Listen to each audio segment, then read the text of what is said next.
are so thankful that you're here to join us today. My name is Lorene Cohen, and I'm Conchita Tucker. And we are your co-committee in creating the National Student Entrepreneurs Summit. I'm so excited to have you guys here from Facebook Live, YouTube Live. We're actually on a platform on Queens College, so we are so excited that kids from across the country can join us today and really experience all that these panelists, these judges, the keynote have to offer. The reason why I created this event, my mother passed away years ago, and my mother was a huge proponent of my education as well as all of my entrepreneurial endeavors. And because of this, I wanted to honor not only her, but my father, who's here to smell his flowers, his roses, and everything else. They were so instrumental in who I am as an individual, as a human being, not only just for the opportunities to make money and to build wealth, but also as a humanitarian, I feel. And because of them, I wanted to create this wonderful event. We were sort of put off track because of COVID, but we're back and we're here and we're excited. And we're so glad that you are here and you took your time out of your busy schedule to be here with us today. I want to thank a few people before we go any further. And this means so much to me, I don't even think they realize. The panel, the judges, for taking the time to not only participate, but give of themselves. You know, they've taken years to create all of the amazing companies and businesses through trial and error, through success and failure, and they're here to share their wisdom with you. And so I want to start off by thanking Shelton Mercer III. I want to be very official, but he's Shel to me. I want to thank Danielle Leslie, and Danielle, your words are in my head right now. Done is better than perfect, and I'm here with a smile, and we're going to make today the best event we can possibly make it. So thank you for your words of encouragement. Those words are sticking with me. I want to thank Monique Jackson, who has been a mentor through this process. She's held my hand, she's cried with me on the phone, and she's been such a support. I want to thank Douglas Romanoff for joining us with the, Conchita said, can you come? And he's like, whatever you need, I'm going to be here. And I thank you so much for that. Jay Alexander, I haven't seen you in years, and you showed up, and you're going to show out today, and I'm thankful for that. I also want to thank the committee. Without them, this wouldn't even be possible. I have Ada K. West, I have Jasmine O'Neill, Benita Jones, Christine Williams, Tylene Taylor. These people, every week, they're on the calls with Conchita and I, and they're doing whatever needs to be done to make this happen. So thank you guys from afar while you're listening to us. Thank you for your encouraging words, morning, noon, and night. And I have to pause to thank this person. I can ramble, and I don't want to tear up, but I want to thank Conchita Tucker. You have taken this project on as, this has been your baby too. We gave birth to this. We talked about this for years. This is something that I've wanted to do for so long, and I wanted a certain amount of money, and I wanted to do certain things. And you said to me, no matter what, we're going to push through this. We're going to get through this. And you have literally been on the phone from California, morning, noon, and night. And for that, I will be eternally grateful. And to, again, the team, I feel the same way about you. Thank you guys. You are there for me. I'm here for you. And we're about to get this show on the road. Before we go any further, this also would not happen without Queens College. The Office of Student Development and Leadership at Queens College, and the person that I want to acknowledge more than anyone else is Dwayne Jones. Dwayne Jones came into this project. He said, Lorene, you need help. Here's a facility. We got you. I'm here through this process. And we couldn't do it at Queens College because of this, because of the virus. And he supported us here on this platform. I want to thank you again and again and again for your constant support. I want to run through the agenda just briefly for 2 seconds. So we're going to do our announcements right now. We're going to go to the live panel discussion with the judges, and we're going to go right into the pitch battle. That's as far as I'm going to go. And I think right now, I'm going to give Conchita the mic so she can go a little bit further of HAE's participation in the program. Thank you, Lorene. Thank you so much to our judges and panelists. I'm excited to talk to you guys in a bit. Students, you are in for a real treat. There is so much knowledge and so much gems that are going to be coming at you in the next hour or so. So please get ready with your notebooks. Get ready with your phone so you can follow these folks on LinkedIn, on Instagram, on all their social media platforms, because you're really in for a treat. I want to say that one of the great things about my role as the co-chair of Harvard Alumni Entrepreneurs at NYC is that other people have really cool ideas and they come to me and ask me, am I willing to collaborate? And I get to put my name on things that I really have no business putting my name on, because I don't have that vision, and I have not worked as hard. And so, Lorene Cohen, thank you so much to you and your team at Business Arsenal for inviting me to participate in this, for inviting Harvard alumni entrepreneurs to participate in this. Harvard Alumni Entrepreneurs is all about community. We're all about building a community that shares resources, that shares ideas, that partners on deals, that partners in other types of partnerships. And so when you said Business Arsenal is trying to do this for students, I was like, well, this is a no-brainer. This is right aligned with Harvard Alumni Entrepreneurs mission. And so I thank you so much for asking us to participate. I thank you so much for inviting me to add my ideas. Students, you have no clue what is in store for you. This is going to be an amazing day. Not only are our entrepreneurs top grades, your fellow classmates are top grades. They have amazing presentations. The panelists, the discussion that is going to follow today is going to be phenomenal, because we have an amazing lineup of panelists. And Lorene pulled this group of panelists through her network, and I think it shows how important it is to start building your network now. So please take your notebooks out, get ready to take notes, get your phone out, make sure you're following these entrepreneurs on their social media, because they have so much that you can learn from. So with that, I say thank you, and let's get this show started. I'll see you later. So now we're going to invite our panelists, and I'm not going to introduce them. I'm going to let our panelists introduce themselves, because they are a phenomenal lineup. Lorene went to her Rolodex, went to her network and said, hey, how can I pull in people from different walks of life, different types of businesses, and offer the best possible discussion to our students. And she did a great job. So I'd like to invite our panelists now.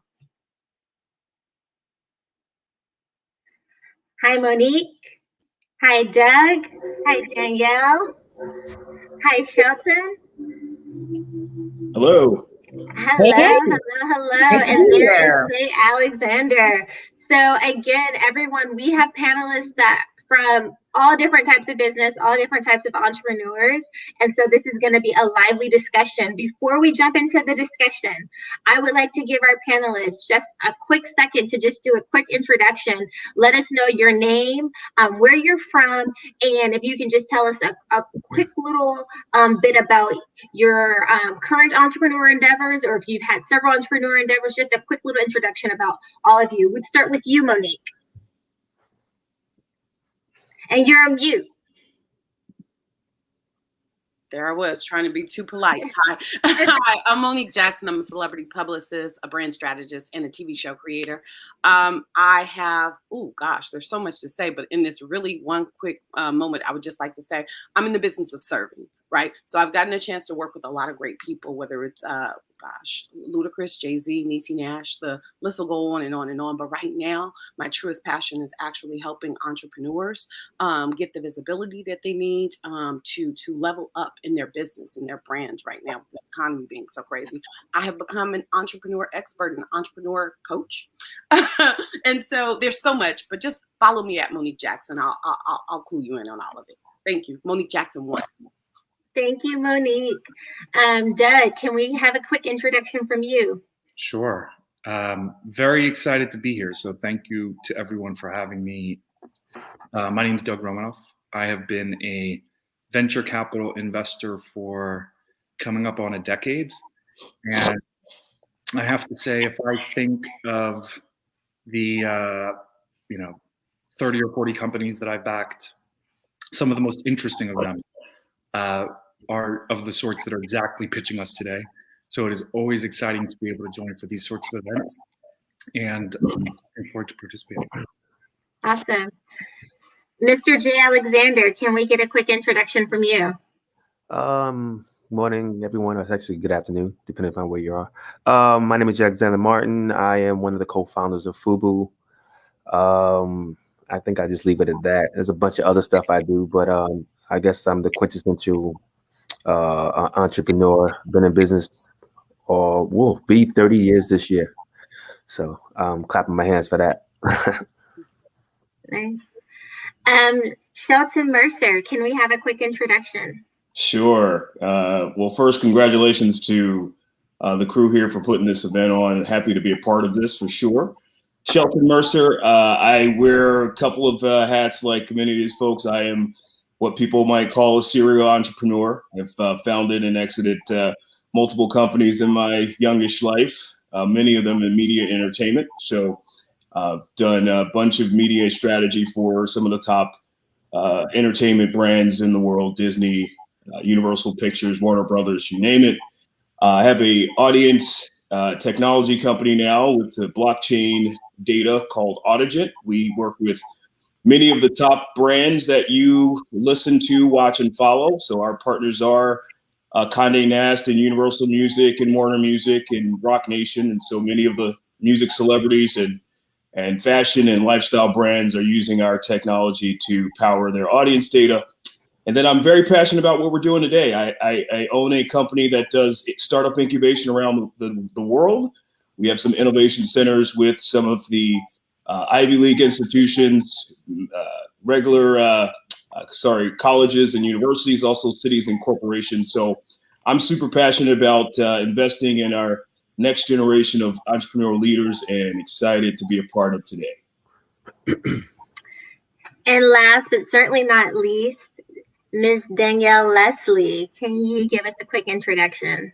Absolutely. Thank you so much, Conchita. It was so nice watching you and Lorraine open up and the love between you guys. So I'm really, really honored to be here. Thank you for having me. So hello, everyone. I'm Danielle Leslie. My background is I started in Silicon Valley, co-founding a startup, and then studied, online education, the online education space. So worked at Udemy. If any of you are familiar with that, that's kind of where I started. Got a lot of the insights I have now that I use in my current business. So I have a company that helps people, everyday people, turn their stories and expertise into an online course. The fact is, education is changing, especially with all of us being virtual. And it's going from, learning in the classroom physically to learning from people like us. All of us here have something unique that we've overcome in our lives. And I just help us, turn that into curriculum and a framework. And then I also just have an online marketing background. So just have a lot of experience helping all of my members, build their brands and their audiences online through Facebook ads and funnels and all that fun stuff. So really excited to hear from all of you today. So thanks so much for having me. Awesome. Thank you, Danielle. So there you have it. We have a media strategist, we have an investor, we have a fashion entrepreneur, we have an entrepreneur who is in tech, we have an entrepreneur who's in education. So we have all bases covered. Again, I'm going to say this one more time. Get your notebook ready. Get your phone to visit their websites and follow them on social media. You will not be disappointed. Okay. Now, because you are all entrepreneurs and our audience today are student entrepreneurs, I think that the first question I want to pose to all of you, which I think is a really appropriate question given that you are all seasoned entrepreneurs, is what would you yourself today, what advice would you give to your younger self, your student self? And we'll start with you, Shelton. So if you can give young Shelton Mercer advice, the student Shelton Mercer advice, what advice would you give to him? Well, I'll say that I was originally a college dropout. So before Kanye released his project, I was the guy partying my way out of a scholarship. And so I would say to folks that, you have to, and I'll say, being one of the top students in my high school and went with all sorts of fun aspirations, I got caught up in just all the hype. And so I would say, don't believe the hype, and don't get caught up in the hype of your early success. Talent is certainly important, but hard work and discipline is something that the earlier I learned that lesson, the better I got. And so I learned very quickly that no matter how talented I was, that if I didn't actually show up, if I didn't work hard, if I didn't meet deadlines, if I didn't do the things that needed to happen, that it wasn't just enough to wait for the lights and camera to come on. And so when I look back at, certainly I've been blessed and fortunate to have an amazing career and ability to build some really fun and significant ventures and companies. But I wished I had learned some earlier lessons around the importance of meeting those deadlines, of letting my talent be couched in the type of dependability and the type of discipline that it takes to build really significant things in the world. And so over these years, of course, you learn the lessons the hard way. But that early me would have relied less on my talent and ability and a little bit of charisma that I thought I had, and put more time into hard work and dedication and discipline for sure. Got it. Okay. Anyone else want to take that question? I'll go. I think that for me, I was accepted to quite a few colleges, and it was all of the colleges that, like, my grandmother and my aunts and my mom, I had a lot of professors in my, in my family. And so everyone was kind of looking for me to do kind of the same thing. And I'll say this, college was an experience, and I too, like Sheldon, did not quite finish. And so I thought about going back plenty of times, but what I realized was that it didn't matter how many colleges I got accepted to, how many scholarships I got. The real magic started happening for me is not when I was listening to what I was being told about me, but when I really started believing the things about me that I needed to believe, right? And so once that started happening, then all kind of sparks and all kind of things started going off. And then I felt secure enough to really explore things, right? And so I think that sometimes when we first start out, right, from high school going into college, we think about, this was my experience, we think about all of the pressure that's coming along and what people are going to say. I worked at Def Jam. I'm very familiar with the college dropout situation, right, with Kanye. But the whole thing about it is that just like Kanye, he really believed in himself. So it's really just, if I had one thing to say to the younger Monique or any other young Moniques out there listening, is don't get so tied up into what the story is that other people are saying about you, and just really start exploring who you are. And this is in all stages of our life, not just in college. Like me being 45, I have to explore who I am now. So just understand that it really is a journey, but it always starts. You get more fuel in your engine if you believe in yourself. So that's all. Danielle, you look like you had a response to that one. You had some advice for young Danielle. Absolutely. And actually, like, I love what you shared, Monique. It's along a similar vein. But I think if I could go back, I would tell myself to just, like, lean into your weirdness. I think we all have these really random interests, and we don't think they have value in the market, or they don't belong on our college application, or they don't belong in the lunchroom, conversations because it's not cool, or it's not going to make money or whatever. And I remember auditioning for a reality show way back in the day. And it was a business show. Okay. We're keeping it, businessy up in here. But I auditioned, and I remember at the end, I asked the casting director, I said, because I'm all about, like, I'm competitive. I'm like, we're about to get this. So I asked her, I said, well, what are the casting directors going to say about me? Like, what is your feedback? What is one reason they wouldn't bring me on? And she said, I think you need to know that you are square and own your squareness. And I was like, damn, because the whole interview I was spent trying to, like, be cooler or, like, be this or be that, instead of just owning my stuff, like owning the weird interests I had.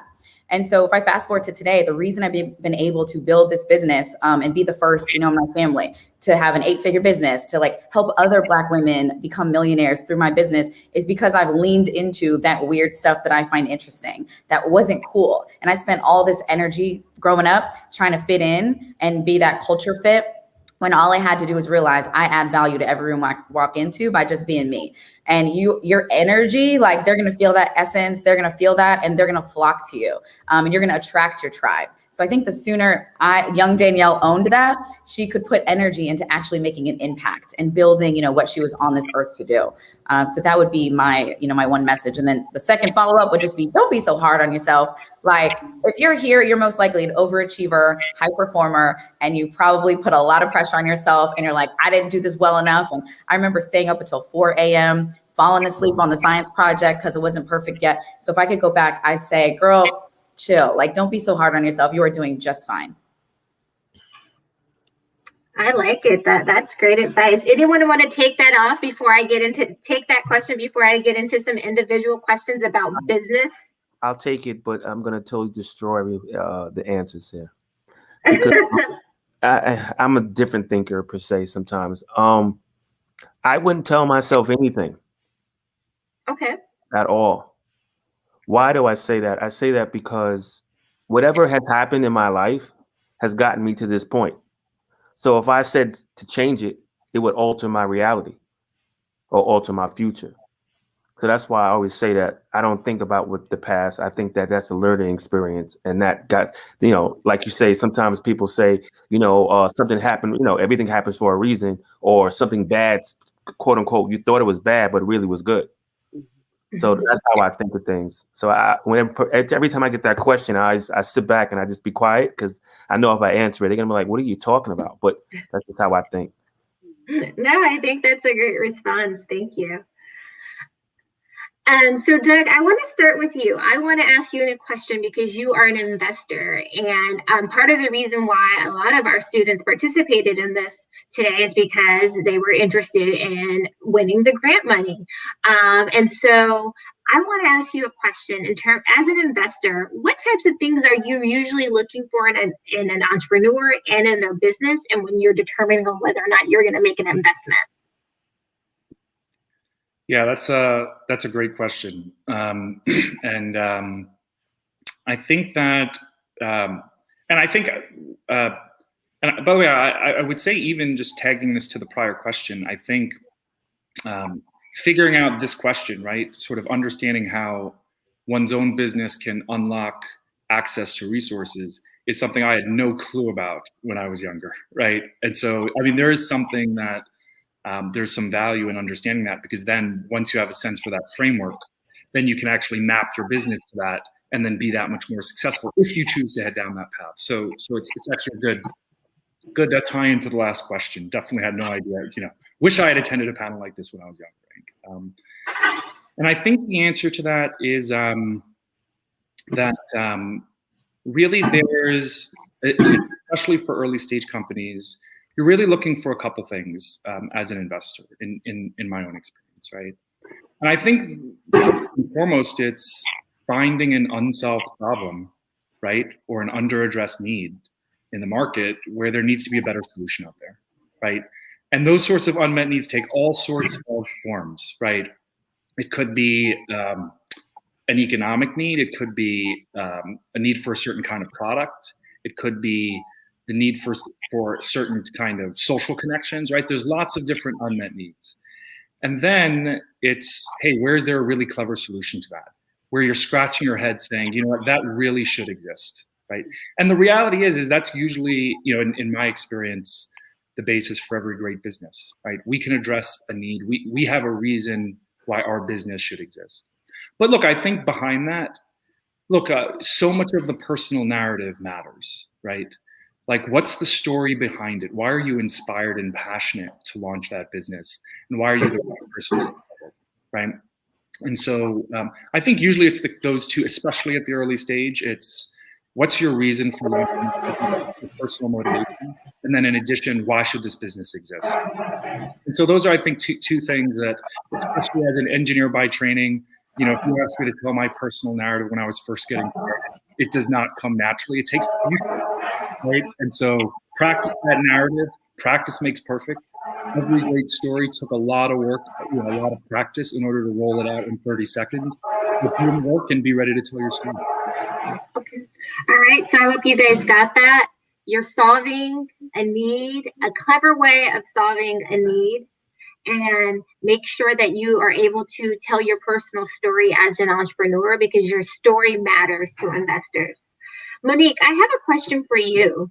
When it comes to branding and your work with entrepreneurs, what are some of the mistakes that you see that entrepreneurs make early when it comes to branding?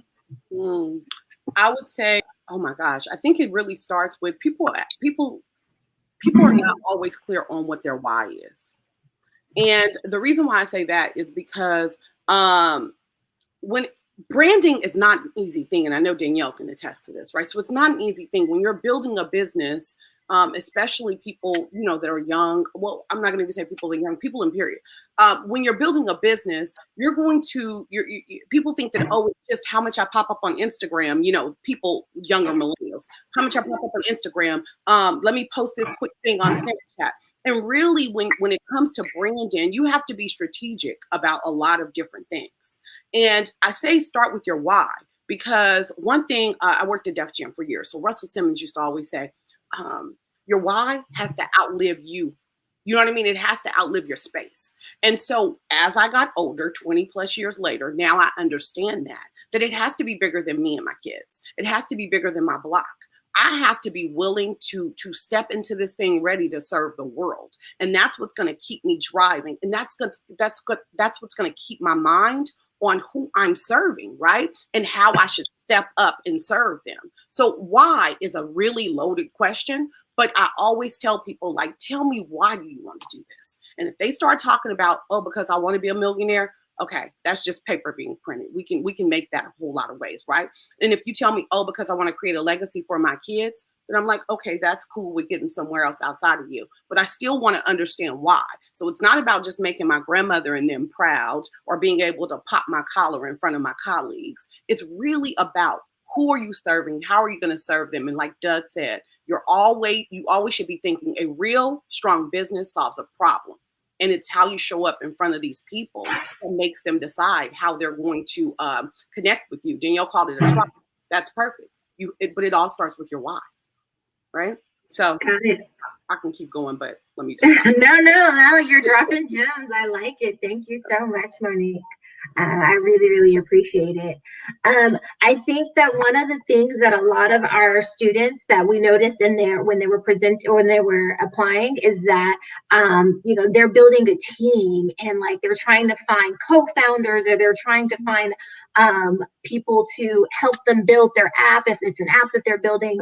Shelton, can you talk a little bit to us about what it's like when you're building a team, like how you go about building your founding team?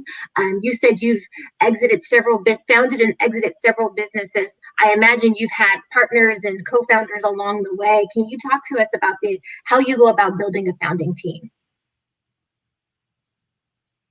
You're on mute. I was trying to have good etiquette here. So that's yeah. The team, the founding team is the lifeblood and the foundation of any company. And so, often how you start is going to have the highest predictor of how you're going to finish any endeavor we take. So for me, it is about several things. It is competency for sure. Your co-founders have to be competent in the places they have them. So if you want a technical co-founder, they need to be able to code. They need to be able to identify various technological issues, and they need to be able to lead technical people. If it's going to be someone who's business savvy or the revenue person, they've got to be able to close, and they've got to be able to present the company in ways that are going to be acceptable for you. But it's more than just the competency. It's the ability to be committed. And so a lot of times when you're starting a company, people have to find other ways to live. And I get it. But a company that's going to become significant cannot be a side hustle. It may start that way, but it's never going to get to scale if it's going to be everybody's side job. So you've got to be committed to that mission, be able to commit the time it takes to build something significant. And the last thing is character. At the end of the day, the people that you are, your company becomes not just your, quote unquote, we like the metaphor of baby. It becomes your life, becomes your living. It becomes your food. It becomes it obsesses every single day. And so the character is important. One of the things, and when character doesn't align, you've got to be able to move on with that founding team. And the earlier you can identify those 3 C's: are they competent? Are they committed? Do they have strong character and integrity in what they do? And then you're going to save yourself a lot of heartaches down the road when the company becomes something bigger, and then you find out that this person all along was not who you thought they were. So go with those 3 C's, and I think you get a long way. And it's worked for me and all of my endeavors so far. I like that. So student entrepreneurs, competent. Can they do the job that you need them to do? Are they committed? Are they in this with you? Are they rolling up their sleeves and doing this job with you? And character. Like, do they have integrity? Is this the type of person you want to be in business with for the long run? I like it. Thank you, Shelton. So Jay Alexander, I wanted to come to you as a fashion entrepreneur. That was really, your fashion was marketed to a certain target audience. Can you speak to the importance of, I guess, really concentrating on a specific market early, and how you all came to that decision when you were founding your business? Well, the story goes, we had to, in the time that we started, there wasn't really any clothing that appealed or was kind of, shouldn't say appealed, more than appealed, but it did, he's even better way to say it. And I'm trying to be diplomatic right now, because I don't like calling out other brands in respect, but the brands just didn't want African American people wearing their brand. That's it. Just to be blunt. And so we had to find something or create something that was for us, by us. And it's not necessarily just African Americans, because it was the culture of hip hop, and that could expand to any race in that respect. But they just clearly didn't want us to wear their clothing. So there again, i.e. the need, and how we adapted to that. We wound up just knowing our customer, because we are the customer. And that's the easiest way to transform a business into a successful business, is knowing exactly who you are and knowing exactly what your business is, and being your own customer, your own taste tester, your own everything, So I think it was a timing that made our success, because again, it was for us, by us, which is probably right now the original Black Lives Matter in respects to timing right now. But with that, you can also have a niche and die with that niche, because there was a few years in our time, about good to 6 to 7 years, when nobody wanted to wear anything Black. Nobody wanted to wear anything that we had. So you got, in a business, of course, it has a bell curve, it goes up and goes down, but that's business. That's entrepreneurship. That's, taking the lumps, working hard, staying in business, staying afloat, constantly innovating, constantly thinking of new things, and constantly seeking out other markets. I like that. So, and I mean, you said something that I want our students that I hope resonates with our students. Business is cyclical. So there's ups and there's downs, and you have to be able to weather those cycles. And then the other thing is how Jay Alexander pulled it back to what the investor said, what Doug said early in this conversation is, you're solving a need. Jay Alexander's fashion line was solving a need, that there was a desire for fashion that was specifically for the hip hop culture. I like that. Danielle, I do want to move on to you, and I want to ask you a question actually that ties back to the advice that you would give to young Danielle about owning your squareness or owning your weirdness. What type of advice do you give to entrepreneurs who haven't figured out what their weirdness is, who haven't figured out what their squareness is, or haven't learned how to embrace that as yet, but you know that we all realize that knowing who you are, your why, as Monique said, would speak to, what helps you be successful, right? It speaks to your business. It helps with your story that Doug is looking for when he's investing. It helps with you attracting the right people when Shelton is talking about developing your partners. How do you help entrepreneurs, or what advice do you have for entrepreneurs as they're trying to develop their expertise or their weirdness, find out what their weirdness is? Yeah, absolutely. So this is really at the heart of my business and everything I think I've done in my life. I've always been addicted to doing what I love. And I know that for some of us, it's hard to identify what that is, because maybe we have all these voices saying that's not enough, that's not okay.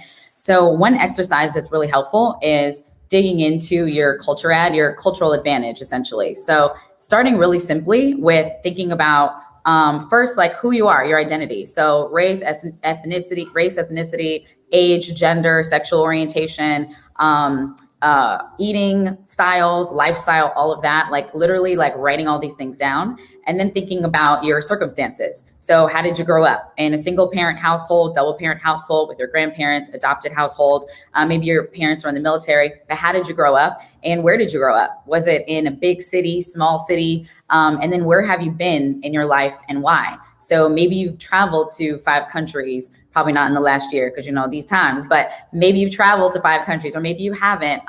Maybe you don't have your passport yet. Maybe you have been, in rooms that don't look like other people's rooms, but really like think about where have you been and why, and think about what have you taken a stand for in your life. And it's as simple as in the classroom when the teacher said something specific and you were like, that's not right, or that's not cool, but paying attention to those moments. So it's really like taking inventory. And I like to think of myself as being the subject of a science experiment and the scientist of that science experiment. So every day, as much as I can, I'm in observation of myself. So I'm doing it, but I'm also observing myself from up here and paying attention, what's striking my fire, what's lighting me up. So I would start there with your cultural advantage. The fact is, whatever you've overcome in your life, and sometimes where you've been and why is a physical location. Yes, I've traveled to these countries or I've been to this city, but it's also a spiritual location. So where have you been? Meaning, how low have you been? Like, think about that lowest moment in your life so far. Like when you were really feeling like, yo, this sucks, or I don't know if I can make my way out of this, but go back there and document what happened. And then how did you overcome that? Right? Because the thing is, all of these things that you're taking inventory of, there are people, AKA potential customers, but there are people out there who have also have these same lived experiences, who've also been in that lowest of low. And they're looking for someone like you who looks like them, sounds like them, who have had those lived experiences, who have been there, to help them construct a way to solve it. But it does start with you knowing yourself. So I would just do that exercise. You're, uncovering your culture ad and taking inventory and being that scientist of yourself and observing yourself. Okay, wow, that was really good. I hope that we got some, I hope that our students were taking notes. Unfortunately, we're running out of time. This discussion can go on forever, but we do want to hear from our student entrepreneurs and hear about their businesses. So before we move on, I want to just do some questions and rapid fire. And so I'll ask the question and then we'll just go around. Everyone will answer it really, really quickly. So what was in your blind side, or what has been a blind side that you've encountered in your business? Monique, you first. You're on mute. Sorry. Okay. Blind side. Oh gosh. One of the things I think that I've realized about myself is what Sheldon was just saying. Not being able to let go of people as quickly as I need to in my business. It's one thing to be part of a team, but it's one thing to be the boss. And every company succeeds from leadership. So it starts from the head. So I'm good with leading. So I thought. But one of the downfalls that I have, or what I've struggled with, is being able to let go of people, because I thought that I was disappointing them, when in actuality they were disappointing the whole team. So I think that was one of the things that I realized about myself. I hope I answered that. That was a great one. Doug, you're next. Yeah, these are tough ones. These are tough ones. This is good. It's good. We're getting to good stuff. I think that I've really come to appreciate the importance, especially. I mean, look, I think generally this is the case, but especially so if you're going to launch a business, you got to be a relationship builder, right? And you have to be a relationship builder because sometimes those relationships turn into people that will come work for you and help you launch your business. Sometimes they will become folks that will sponsor you. Sometimes they'll refer you along, right? And I think in that sense, striking good long-term relationships is essential. You just can't be too transactional if you're going to build a business for the long term. So think as much about how you can help other people as you can how they can help you. That's what I'd say. Yeah. Good. Jay Alexander. Oh man, I don't know how to answer that one.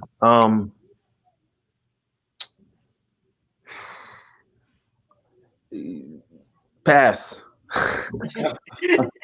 Shelton. I love it. Jay's got that. I need those goggles he has there for sure to get that vision. I'm going to take. It sounded like the question might have been a blind side. Yes, like what's in your blind side? Because sometimes you're there and there's something that you're missing. And got it. Okay, so yes. blind spot. Okay, no, for sure. I think part of the. I'm going to actually take the blind side piece because I think being blindsided as a business owner, as a leader, is something that blind spots can be a part of it, but sometimes it's circumstance. I mean, we're living through one of the most hellish years in the history of the world, and so we've all been blindsided by what's happened with COVID. But I want to rewind in 2008 when the last recession happened and the markets crashed. I think we've got to be willing to prepare ourselves that the inevitable may happen. And if you're not prepared, it can wreck you. I was building a sports facility down in Texas and had millions and millions of dollars raised. And in about a span of a week, we went from building a 20-acre campus with hundreds of millions of dollars to zero. And that can happen in your life. And you've got to be able to prepare what happens if everything falls out. We don't doom and gloom. We don't want the sky to fall, but preparing for those types of challenges and the inevitability. And 10 years later, if you fast forward, or 13 years later with COVID, it was a learning experience that we were prepared for. So preparing yourself for things that you have no control over is part of a real key part of leadership for sure. Absolutely. And Danielle. Yeah, so I would say something I've been blindsided by, or something that's been in my blind spot, was me as the bottleneck. So I think growing up as an entrepreneur, a lot of times we are DIYers. And I had this belief that my success and my failure all is on me. And I was raised by, I'm a first generation. So mom is from Panama, dad is from Jamaica. So we are a DIY culture, like do everything yourself. So I became my own blind spot and realized actually I need to shift to DIYer to hirer. So in your early stages of building your business, when you guys are thinking about the idea and assembling the team, I start asking who, not how. So when I realized this thing is not in my area of strength, I would try to do it anyway. But what I would recommend is you ask not how do I do this thing that's totally outside of my strength and my genius zone, but I would say who can do this thing. So going back to that team building, but I wish I had realized I'm just a vessel. Like the ideas are coming. I just need to be like, who can I put here to do this? And I'm not building a thing, I'm building a movement. So who can I bring in? And those are your customers, your audience. So that was my biggest shift that I'm currently like working my way out of right now is who, not how. Nice, thank you. Well, guys, I want to thank you all for this discussion today. We could actually go on for hours. I have lots and lots of questions for all of you, but unfortunately, we need to move on in our program, or fortunately, because there is some exciting businesses that we're going to learn about in the next segment. I thank you all. You are all our judges also, and so now you all know that our judges are qualified to judge our entrepreneurs. They've shared with you their qualifications, they've shared with you their insight, and now it's time for us to hear from our student entrepreneurs. Thank you.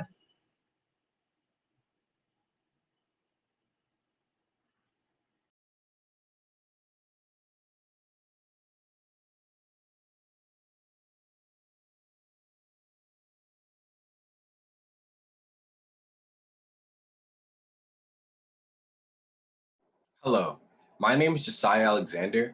I attend Baruch College as a freshman in Queens, New York City as a business major. Looking at technological advancements in the 21st century has given me and many others an entirely new perspective of the world amongst businesses and consumers. People are forced to adapt by purchasing affordable products that make their lives easier. And with the rise of the e-commerce industry, I hope to capitalize on that change via my startup, SuperPaw. Dogs are by far the most popular pet, with over 900 million belonging to families across the globe. However, they can be difficult to manage, especially when it comes to food and toys. Most dog owners are excited to leave a grueling, long day of work to see their dog after getting him or her new toys. Instead, they come home to see their household in absolute disarray, from destroyed furniture to chewed shoes, along with their dog happily panting and running around the room. According to the AVMA collections, these behaviors can be attributed to boredom, high energy, or separation anxiety, which 40% of dogs suffer from.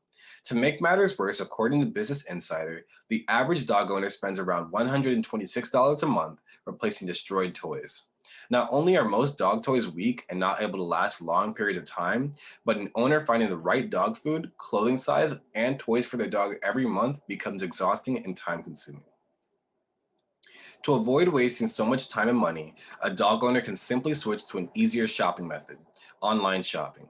The service I would like to create, SuperPaw, would solve this dilemma via a monthly subscription service that supplies dog owners with high quality, durable toys and treats. Through the convenience of dog essentials at one's doorstep, I hope to eliminate the loss of time that would come from an owner having to run to and from the pet store bi-weekly.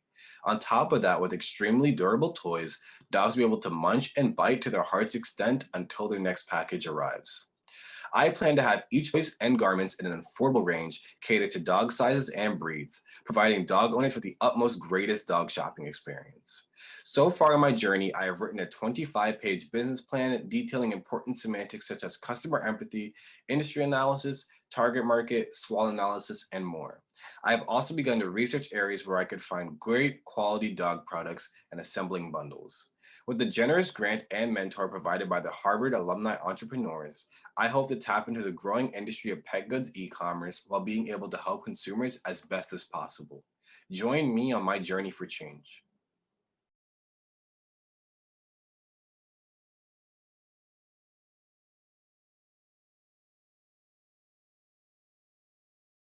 Hi, everyone.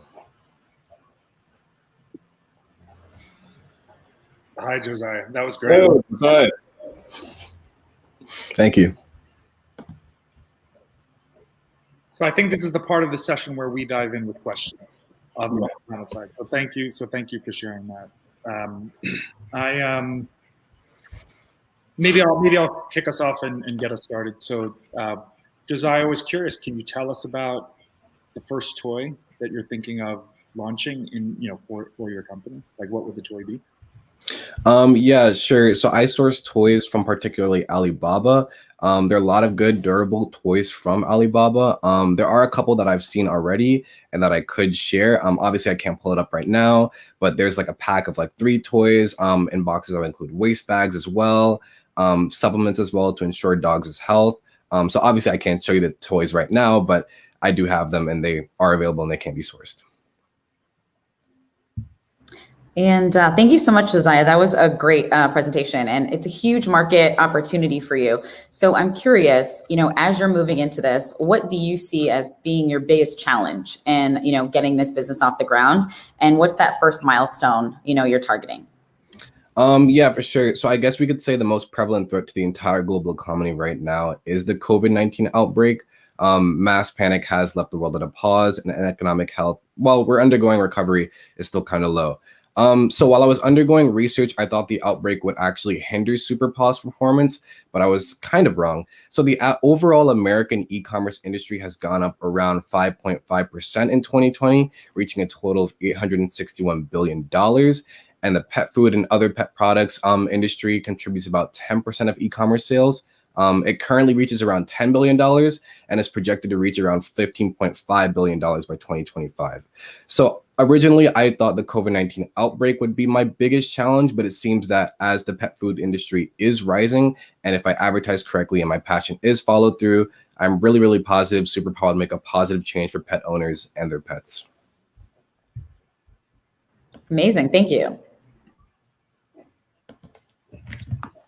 Oh, you're on mute, Monique. Again, I'm so sorry, guys. So, Josiah, nice to meet you. I am a publicist by trade, right? And so you just mentioned the word advertising, and so I'm always interested in what is one's plan. What is your plan? How do you plan on getting in front of your targeted market? Yeah, for sure. So I guess I could talk about my target market. So for Super Paul, my primary demographic would probably be urban millennials from ages 25 to 35 with a middle class income. Geographically, I'd like to take on the US East Coast of cities, as delivery will be pretty fast, and those living in eastern urban cities will have a greater chance of wanting to avoid things like heavy traffic or difficult commute times and such. Personality wise, I would look for busy lifestyles for the work, school, and other opportunities. Just because those people aren't the type to go outside and satisfy their dogs' needs going outside, but it'd be much easier to go online with like a few clicks through my website. Millennials also tend to have a pretty stable income and a lot of social media usage, so that would make them optimal customers for SuperPaw. So that was a little bit about my target market. But to go into like specifics for advertisements and social media, I plan to be a business to consumer e-commerce company, and I would advertise mainly on the platforms Instagram and Facebook. So I would create like a SuperPaw website, and both social media platforms are pretty good for e-commerce brands because of things like Instagram shopping feature, and Twitter has really great outreach. And not only are 80% of Twitter users millennials and 59% of US millennial active users of Instagram, but both platforms give in-depth user retention and interaction. So I think combined with my target market and the promotion, I do think I have like a really, really solid plan of how it would go into SuperPaw. Good, very good. Josiah, I appreciate your business here. You mentioned subscriptions as a revenue model. What other revenue streams do you have for the business? So other revenue streams would consist of I guess I should ask, what do you mean by revenue streams? Well, you said subscriptions. Are you offering also, can I get one-time retail buys for your products? I was thinking about that. I think I would start with subscription service at first, just to get off the ground and have everything be stable, and so I'm not confused as to what goes where and what consumers order want. But as time goes on, I think I would go to like, if you want to buy singular items, you could do that. But I think starting out, I would only want to stick to a subscription service just to make things as clear as possible. And then my follow-on is, how long do you feel from launch do you feel like your first $1 million in revenue? What's the runway to that?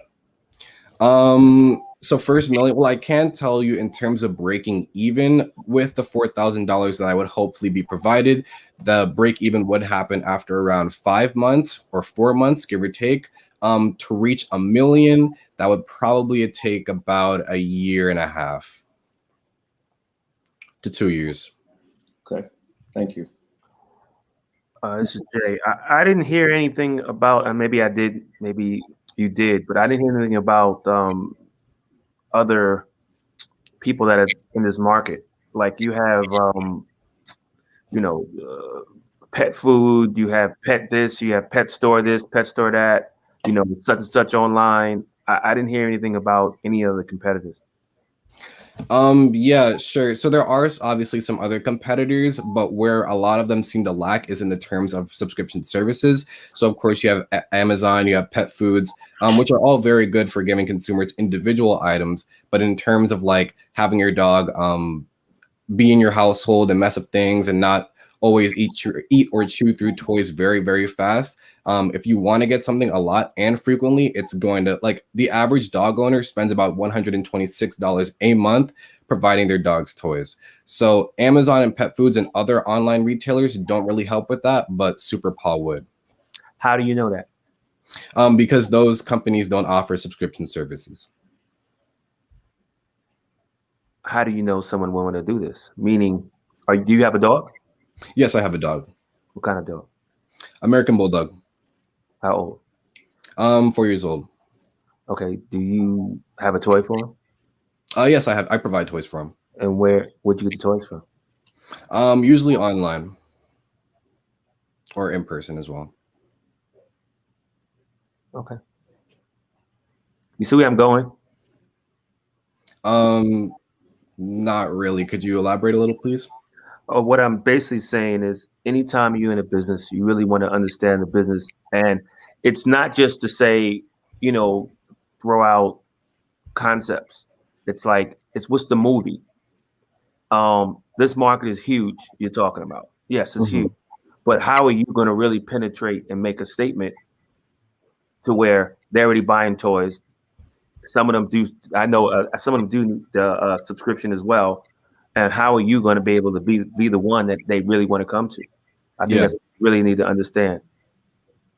Then you got shipping, you got manufacturing, you got drop ship, you got returns, you got chargebacks, you got research to this. Okay, well, if I have time, can I talk about that for a little bit? I guess I don't. You're running. So based on. I would say you should shoot your shot, brother. Okay. So while I've had Patch, I noticed he went through like a lot of toys and even sometimes furniture. And with a Jamaican mom, that really doesn't fly. So I tend to go to a lot of trips to the pet store, online and offline. And so I would think like, hey, like a lot of other people have dogs with the same problem. I also am a dog worker, and sitter through the Pet Service Rover. And I've been working with my two younger brothers on that for about a year now. And I've had a lot of dogs, and I've seen the issue a lot come up of, hey, my dog like is really big. They go through a lot of toys and treats, and it costs a lot of money. So I guess Superpaw is just from like seeing that and noticing that like, hey, like a lot of people have dogs, and a lot of people want to provide for their dogs, but they don't always want to have they don't always have the time to do that. So great. I think that brings us to the end of this session. So Josiah, on behalf of all of us, thank you for sharing a little bit. Thank you, Josiah. Thank you, Josiah.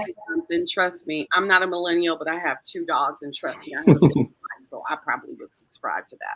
Good luck. Thank you. Good luck. Hello, ladies and gentlemen. My name is Kwame Sarfo. I'm graduating NGIT in 2022 with my master's in business administration. And today I would love to present to you Original Kaneshi Market. So you may be wondering, Original Kaneshi Market, what is that? I'm glad you asked. We are the ShopRite for West Africans in New Jersey. We're servicing the needs of an overlooked growing niche market of West Africans and Caribbean. We've been providing our customers only quality ingredients and the freshest foods. So let's look at the pain point. What is the issue? What is the situation that this demographic is going through? It all comes down to, I miss my childhood. In America, when you were sick, your mom or your caretaker would do something like make you chicken noodle soup, and you would feel instantly better. As you got older and you felt sick, you could go to ShopRite, buy a can of Campbell's chicken noodle soup, or buy the ingredients and make it yourself and relive your childhood. On the other spectrum, being on the West African side, when you were sick, your mom would make you pepper soup mix. Issue with this is when you get older and you go to ShopRite and you say, do you guys have pepper soup mix in a can? They look at you strangely like, what is that? And that's where we step in. We're providing the ingredients, the products, and the foods that made your childhood nostalgic and make things simple for you. Let's look at the business case. In 2015, there were 1.4 million West African immigrants in the United States. In New Jersey, there was 150,000 West African immigrants. Now, regardless of whether they were documented or undocumented, the median income of this group was $45,000. Let's assume that 5% of their salary was spent towards groceries, or West African groceries specifically. That means each person spent $22.50 a year, and at 150,000 people, that means there is a revenue of $337,500,000 up for grabs on the table. And the thing that gets me excited is this is just based off of the 2015 data. We know that immigration has been on the rise in the past 5-6 years. And specifically with the West African population of immigrants, we know, or research shows that they're immigrating to New York and the tri-state area. And the great thing about this is once they come to New York, they're looking for cheaper places of living. And the next state right over New York is New Jersey. So I can confidently and safely tell you that in 2020/2021, This number is at least $400 to $500 million up for grabs. And just to show that we have the track record, this is a little snapshot of our gross sales from 2015 to 2019. As you can see, 2015, 2016, a little bit stagnant, but in 2017, once we started using SEO, Facebook ads, Instagram ads, we were using our Google, Yelp reviews, we were really utilizing all the resources that we had, and business has been booming since then. Now we come to the solution and what the funds will be used for, which I'll speak more into on the second part of this presentation. We want to open up a second location. Currently, there are 5 West African stores in central New Jersey, and Original Canadian Market is the most profitable and longest running West African store in New Jersey, meaning we have the expertise, the client base, and the know-how to create another successful business, and that is what I want to do.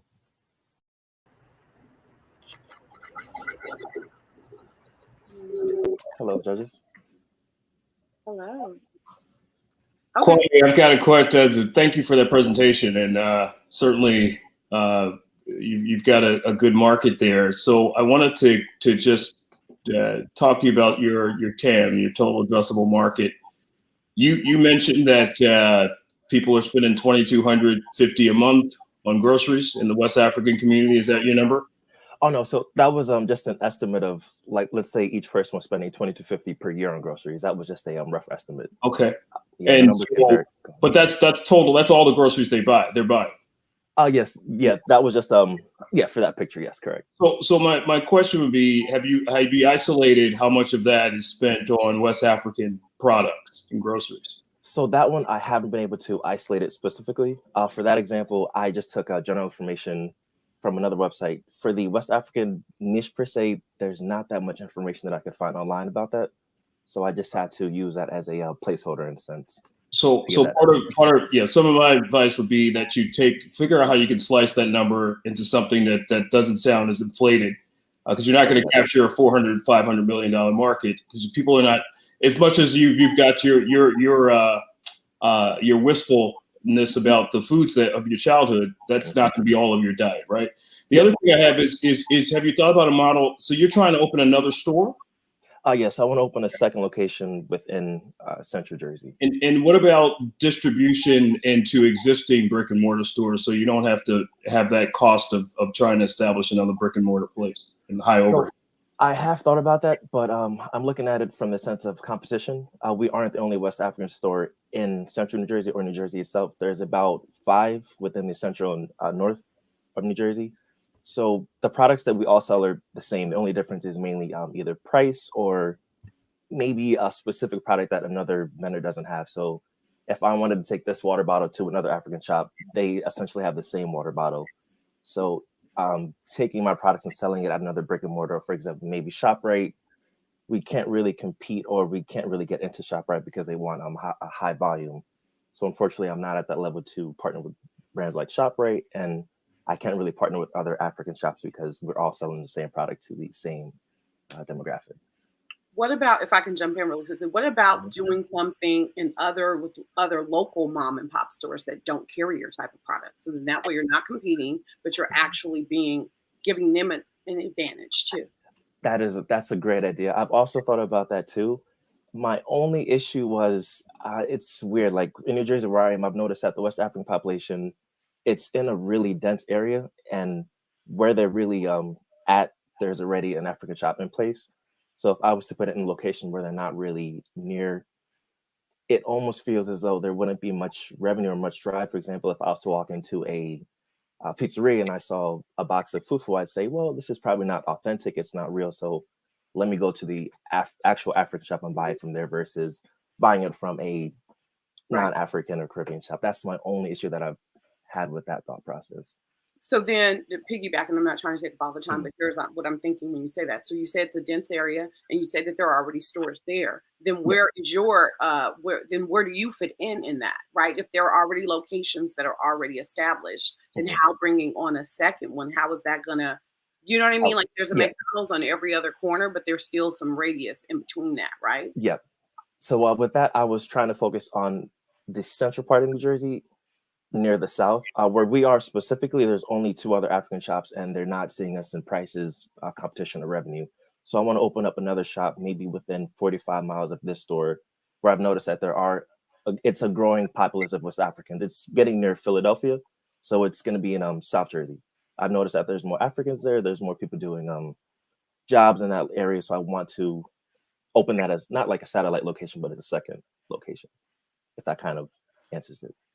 I have more questions, but I want to Okay. give someone else an opportunity. Okay. So I'm thinking delivery and all these other things too. Yes. Yeah. Maybe I'll jump in with one quick question. We don't have a ton of time left, but Kwame, thanks for sharing this and great traction on the store you're already operating. Like, Thank credit to you. Quick question. What about what you want to do is different than the other 2 stores? Like, how are you going to be different, better, superior versus those other folks if the products are ultimately the same? So the only way that I can really distinguish ourselves would be in the quality that we provide. When you go to some of the other West African shops, the first thing you notice is the lighting is bad, the floors are dirty, there's an odor to the store. When you come to Kanesha, you don't notice that. If it's a Thursday, we have fresh bread, so the aroma fills up the market. Like, I want to be able to distinguish ourselves from the quality that we provide. When you come in, you're met with a smile. We also do deliveries. We're the only African shop in New Jersey that has partnered with the Grubhub to do deliveries to people who either can't come to the market or do work from home jobs, whatever the case is. So I want to think outside the box in those type of terms to reach that target market that I'm trying to capitalize off of. Sounds like a better shopping experience. Yes, definitely. Awesome. Well, we're out of time, but well, unless Alexander, you wanted to get a Last question. question. Nobody. I think you're on mute. All right. The only thing I just wanted to quickly mention is the fact that I don't know if I would scale that fast. Okay. I think if you have a great situation where you're at, I would just build that situation, especially in this volatile, world right now with COVID. We don't know where that's going to be, what's going to happen with that. So again, I would use those funds to get out get new products or whatever. And concentrate on that one store, because brick and mortar is hard. Yeah. It's the hardest thing right now anyway. Be mindful of the impact of COVID. Yep. Yes. So with that said, again, we're a little bit time constrained. Yeah, thank you, Kwame. This was a blast. Thank you. Thank you, guys. Thank you, Kwame.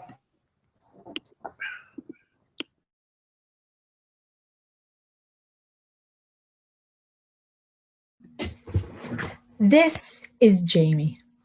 Jamie is a 28-year-old accountant. She has to travel all the time for her work. Most of the time she flies out of Newark, New Jersey, but unfortunately for her job record, she has a bad habit of missing her flights. Why does this happen? Well, because some of the time Jamie shows up, leaves herself over an hour before the flight to get through security, and the security line looks like this.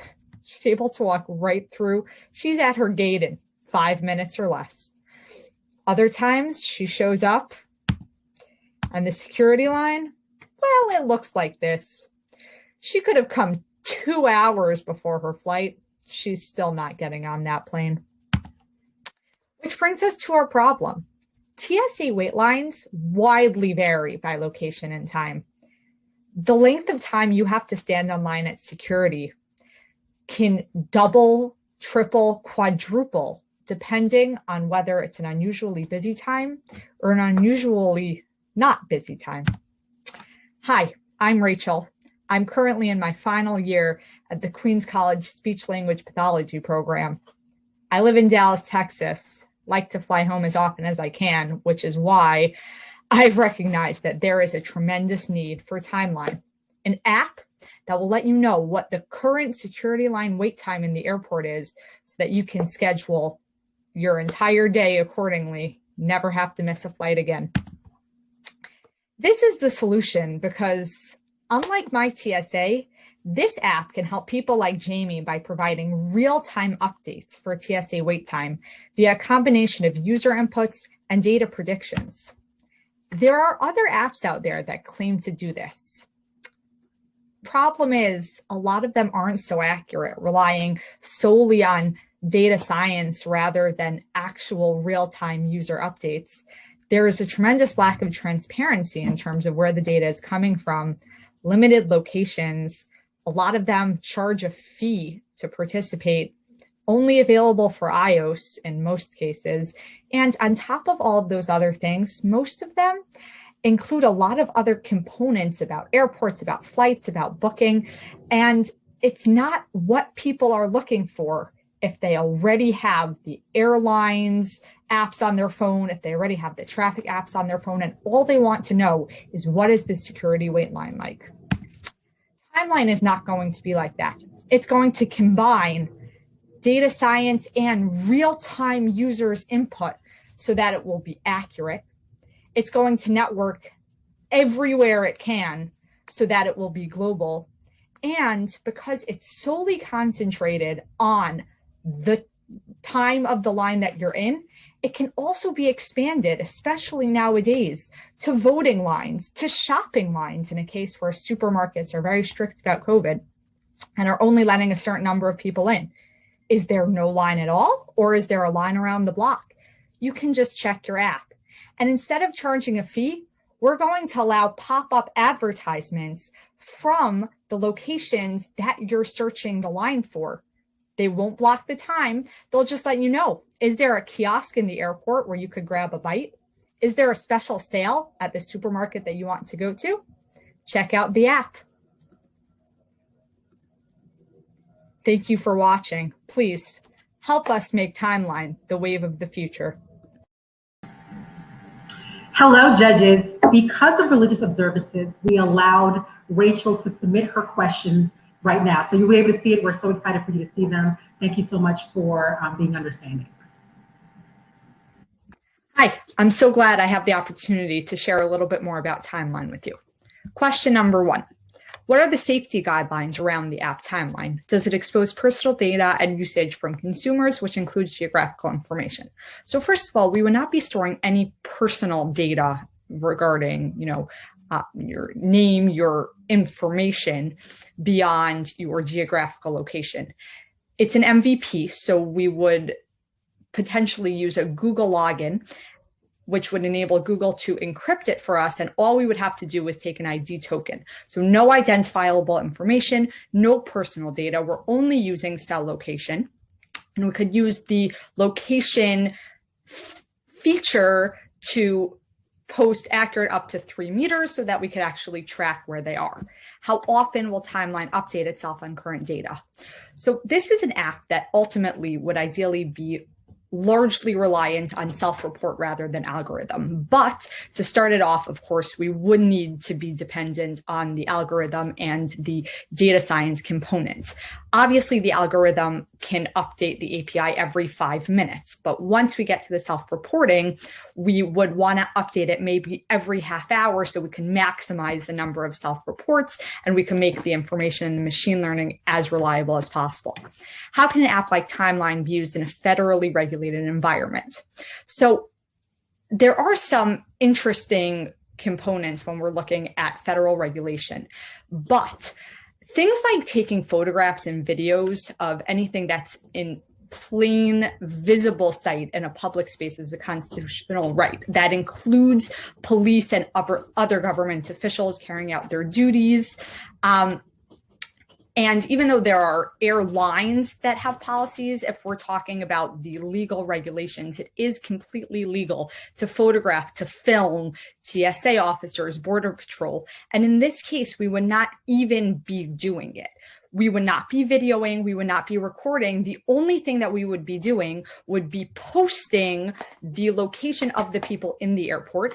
And the only information that would be illegal to post would be information from a secure area, which this would not be, especially because they would no longer be past the security line. This would be in a public location and the information is posted on public monitors. It is a constitutional right to be able to take photographs and videos of things like this. And by extension, I would imagine it should not be a problem in terms of federal regulations for cell phone users to be posting their personal location. What is your exposure to changes in federal regulations with the TSA? So first of all, according to the Electronic Code of Federal Regulations, most of the regulations that we're talking about in terms of what consumers, what travelers need to be worried about, is concerning security and secure information. If there's something that's on a security monitor as you're passing through the machine, if there's something that is being done during a security pat down, anything of that capacity would all be secure information and it would be prohibited. This would just be people posting their own location. And again, they would not yet be past the TSA checkpoint, so it should not be a problem. According to a September 2020 report of TSA rulemakings, which governs the protection of sensitive security information, the TSA is required to prescribe regulations to protect information that would be detrimental to transportation security if it's disclosed, and information related to transportation safety. Posting the location that you are currently in on a security line should not be a violation of security or a violation of safety. If somebody has a global entry, which automatically gives them TSA pre-check for 5 years for $100, which is relatively affordable, allowing the individual to go on a separate line where they don't have to go through the hassle of a regular TSA line, how can Timeline benefit someone with global entry or TSA pre-check? Excellent question. So glad you brought that up. My father has TSA pre-check. He thinks it's great. Obviously, and a lot of times it's extremely convenient. He tried to fly last week. He showed up expecting the line to be under 5 minutes because it usually is. And the line was unusually long. It was almost half an hour long. He hadn't budgeted that into his time schedule and he almost missed his flight. And therein lies the problem. It doesn't matter if 9 times out of 10, the TSA pre-check wait line is 2 to 3 minutes, because if 1 time out of 10, it's half an hour, nobody wants to risk missing their flight 10% of the time, and therefore they feel obligated to show up early the other 9 times. And therefore, we can have a special feature within the Timeline app that's just for TSA PreCheck, running on a different algorithm, and we could help them accordingly. And number 6, how would the client self-reporting work? How can you tell the difference between someone at the front of the line and someone at the end of the line? So for our MVP, it would be very, very simple. You have 2 buttons. You click the button when you get on the line and you click the button when you get off the line. And the app computes the length that you have been standing on that line and updates accordingly. We would also have features similar to the way Waze does, where people would be able to self-report approximate wait time, approximately how many people are ahead of them, report the information that's on the public monitors, but all of those would be more advanced features, so anyone is welcome to do it, and obviously it would enhance the accuracy of the information on the app, but no one would be obligated to do it. It would be as simple as pressing 2 buttons, and that way you can help all of the other travelers using the Timeline app. Thank you so much for watching. I hope that this cleared up a few of those points.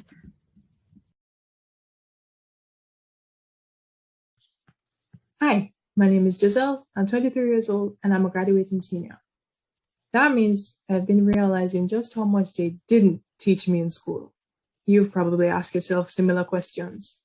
How do I create true happiness for myself? What's my state law on making a U-turn? And could somebody please explain what the heck is a 401k? Most of us struggle our way through these problems like this girl, while others learn worthwhile lessons only after making deadly mistakes like late payments for a credit card. Some say you're supposed to learn from your parents, but who do you turn to when they don't know either? That's where Life Hacks 101 comes in, an e-learning platform focused on life skills such as personal finances, civil rights, and personal development. We address the need for well-rounded learning in all aspects of life, not just one's career. Our website will include tutorial videos with easy-to-understand explanations rather than complicated industry jargon, forums on community building, and news feeds to discuss what's happening in the real world and how it actually affects you. LifeHacks 101 will be based on a subscription service with a basic free package and an affordable premium package for personalized learning. Users will be able to access it from multiple devices and access special features through their mobile app that allows for active implementation of what they're learning, another unique aspect of LifeHacks 101. LifeHacks 101 stands out because it's the only one addressing life skills head-on as an educational course. While our website will be geared towards everyone, our target customers are young adults who are transitioning into adulthood and currently trying to figure out all of what school didn't teach them. I know, since I'm one of them. With an expected market growth of $374 billion by the year 2026, the opportunity is definitely there for the taking. In a nutshell, our project timeline is content creation, prototyping, and product launch. We're currently trying to recruit more team members that can help create content as well as prototyping the website. LifeHacks 101 addresses a void that we're all thinking, but nobody's fixing. We're on a journey to give learning greater impact, and I hope you'll help us get there. Hello. Hi.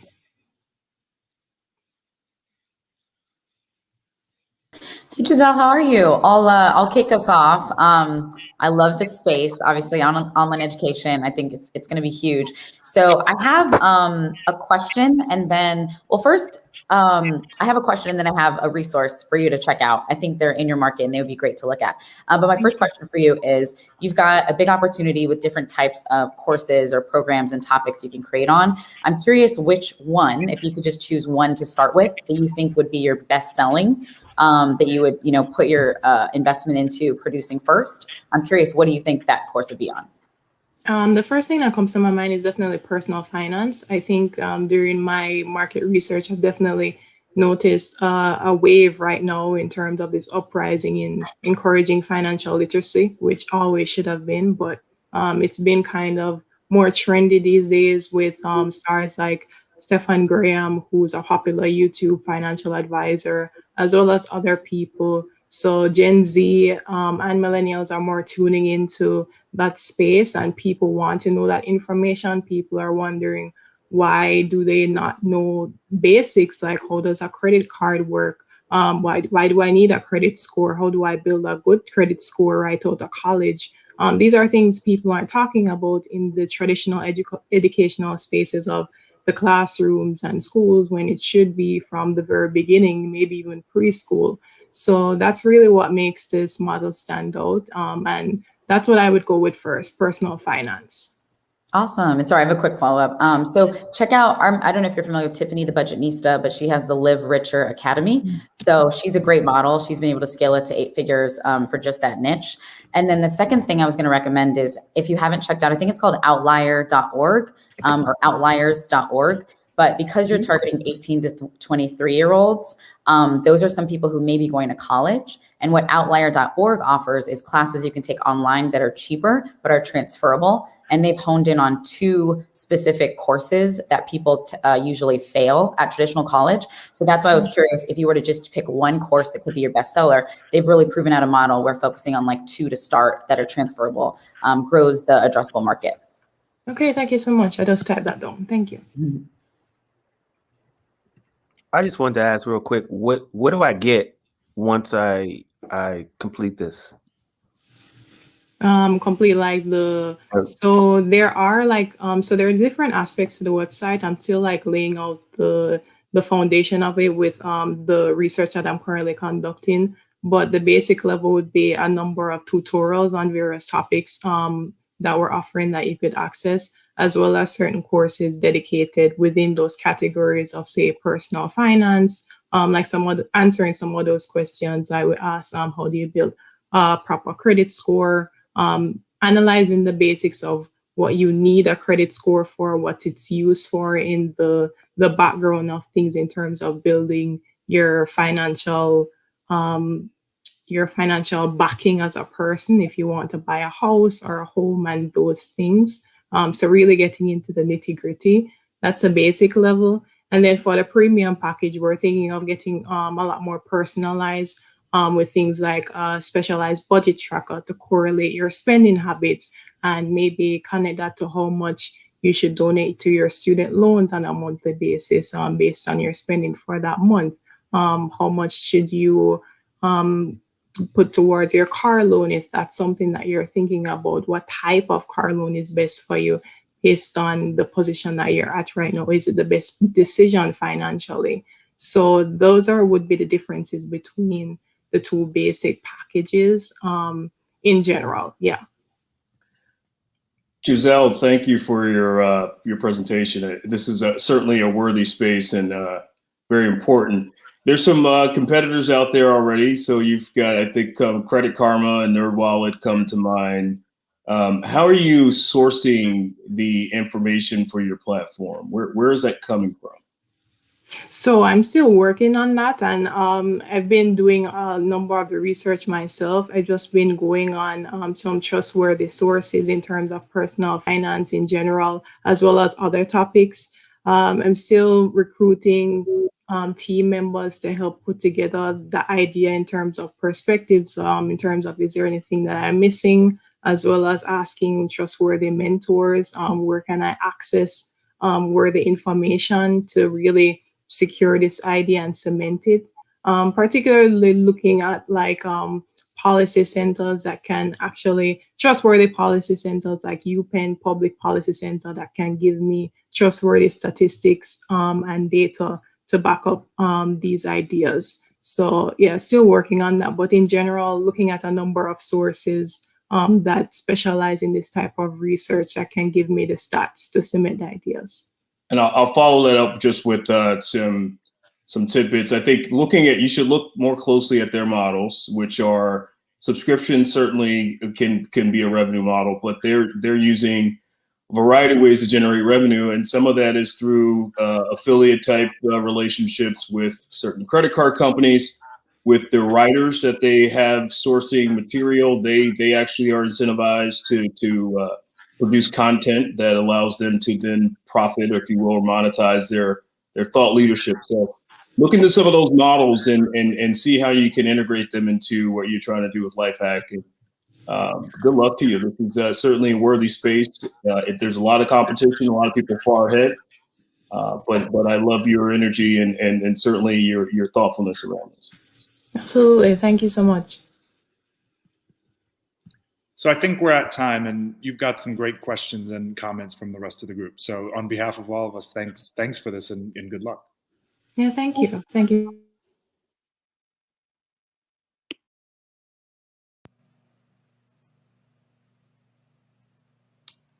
Hello, everyone. My name is Maximilian Cody, and I'm a trainer at Southern Connecticut State University, which is in New Haven, Connecticut. My business is called InvestorLoft, and the vision is to successfully connect startups with investors. Startups tend to struggle with funding. According to Fundable.com, entrepreneurs create over 6 million new businesses each year in the United States, and yet only a fraction receive funding. On top of that, raising money takes a lot of time. According to BuildPlans.com, it's estimated that it can take up to 3 months of full-time work to receive funding as an experienced entrepreneur. For inexperienced entrepreneurs, it can be much longer. So what is the solution? InvestLove is creating a business platform that allows startups to have open access to its investors network, while also matching them with investors within their industries. That's allowing them to spend more time building their businesses and less time worrying about funding. What is the market size? According to AskWonder.com, there are about 21 million active entrepreneurs in 2016, including those who survived through their first 5 years. With the New York metropolitan area being the targeted market, InvestLove's total available market is about 2 million startups.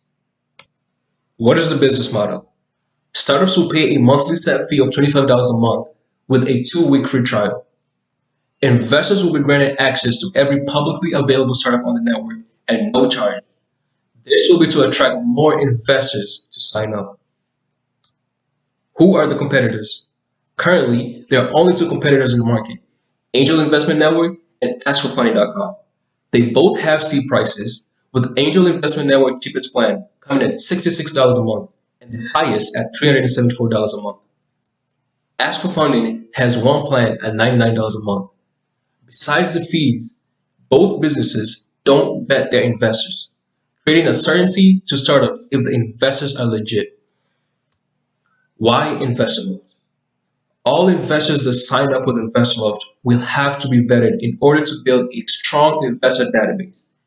InvestorLoft has cheaper fees, more than half the price of competitors, making it affordable for all startups, no matter the stage. The market plan. The go-to market plan is to market to startups in the New York metropolitan area. where we will then receive feedback from our first customers. We will then use that feedback to improve our services as we plan to expand across New York, Connecticut, and Massachusetts. So how much progress has been done so far? Currently, the vessel has a running web app that is still in development, with plans to launch in the coming months of May and June. The team. I am currently the only member of InvestLove at the moment and looking for a co-founder. Thank you for your time today, and I hope to see you soon.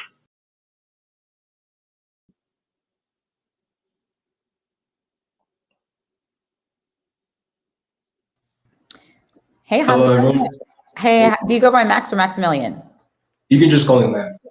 Okay, great presentation, Max. I guess Thank you. I just have a quick question for you. So it sounds like you're in development with the app right now. I'm just wondering what you mentioned a few months from now. So I'm curious, what is the MVP version of this? So what if you had to take this to market and get your first handful of customers in the next 2 weeks? What would the minimum viable version of your app look like? So I guess you're asking what is the beta version, so you're asking. Yeah, how would you, I guess, get your first customers in? So right now, I was thinking to do it through marketing, so I was looking to use the New York metropolitan area because they in the New York metropolitan area there's about 2 million active startups according to the study done in 2016, and there's more coming up every day. And so I was the first marketing target will be the New York metropolitan area. That's how I plan to get my first customers, and then get feedback through the first customers that I get, and learn and improve the services as we plan to expand forward. Okay, so let me add to that. Hi, Max. Hi. How are you going to actually go out and reach them? How are you going to get in front of them with your shiny object? Like, what is your game plan for marketing toward them? We understand the demographic, but how are you going to get in front of those people? So I actually did some marketing, and I did through Google Ads, and I wasn't really getting a lot of traction with Google Ads. So I switched it to Instagram ads and Facebook ads, which seems to get a lot of traction. So my plan is to use Facebook and Instagram ads, and also another social media I was planning on using is TikTok, because it seems to be a lot of people on TikTok, and I wanted to try that as well and see if there's traction on TikTok as well. $25 seems kind of small in comparison to entrepreneurs and businesses. Right. So the reason for the $25 is, so the $25 is not the final price, but I did do some analyzing and see when with the $4,000 when I'm gonna make break even. And the break even, if I charge $25 a month, and let's say I only get five active subscribers every single month, then the break even will be on the fourth month.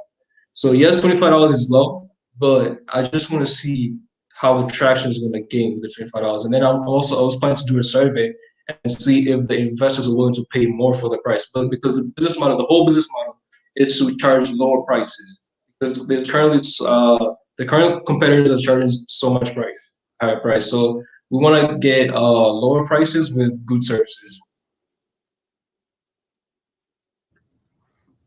Okay, last little follow up. When you talk about accredited, that's looking at people in a whatever type of net worth per se, or be able to do something, able to afford that particular service. That's why I said $25 seems to be, low. So a lot of times when you have a business, perceived value to something, mm-hmm. and when you have it just looks better. I mean, even I'm just to use clothes, for instance, there's certain ways that I can manipulate or enhance an actual fabric to where now I can charge you more for that fabric, right? My name, marketing, branding, 30 years in business, all that FUBU, marketing, lifestyle, what y'all call them people, rappers, whatever, all that encompasses to give a value. So like I said, $25 and what you're talking about, what you're doing is a big scale. So I think you should think about that. Okay, thank you. Track But the right people. The reason for the $25, if I can add to it, is I just wanted to do. I was charging startups, but I get what you're saying. But investors, it's free for investors, so we're not really charging investors because I did through the marketing that I did, it was really hard to get investors to pay for it.